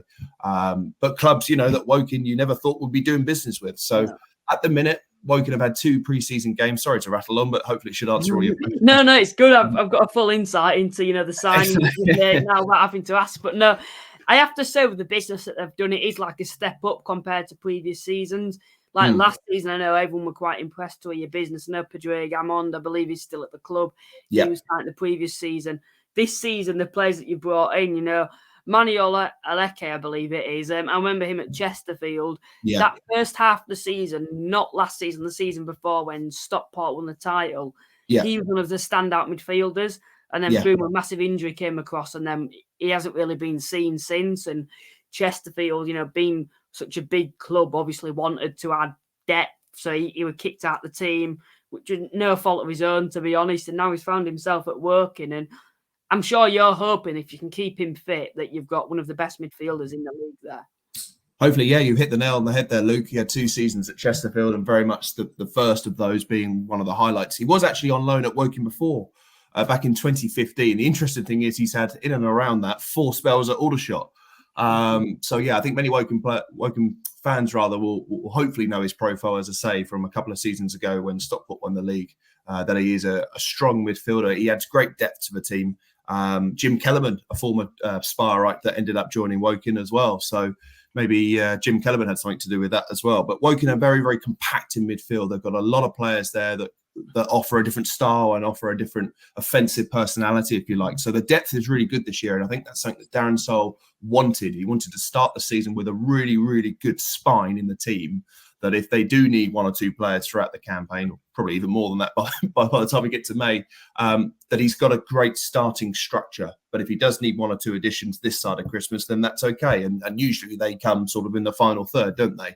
I think Woking didn't really change much in the back 5 across the last 12 months. Of course, they had a change in goalkeeper. Craig Ross moved on. What a great servant to the club he was. But Will Jeskalainen certainly establishing himself as Woking's number 1. But the back 4, bar 1 or 2 injuries, very much stayed the same. Of course, Jermaine Anderson missed most of the second half of the season, meaning Rowan Ince and Jim Kellerman were the 2 in midfield. They brought back Solomon Wabuke, of course, knew the club. They like bringing back players that know the club, which is really, really, prompts to sort of John Katz and indeed Darren Searle himself, that they bring back players that the club already know, and you know what you're going to get. It's not a surprise. It's not like these players need a bedding in period that we see in the Premier League. These players need to hit the ground running. They're brought in to do a job, sometimes at for a month loan, emergency loan, whatever. But I think on the whole, to answer your initial question, Woking's business has been excellent so far. I think the Woking fans certainly have the full backing of their manager and indeed the board. The last 3 years, the investment's been second to none and has really projected Woking into new heights, as we saw on the pitch last season, coming in 4th position. And any other season, Luke, they would have been second best. And we're always talking about how the National League should have 3 promotion places, 2 of those automatic. Woking would be playing in League 2. I know it's if and buts, it's ridiculous, but Wrexham and Notts County really were in the wrong league last year, weren't they? They were. You know, Woking went to Wrexham at the racecourse ground and were the only club to hold Wrexham to a draw.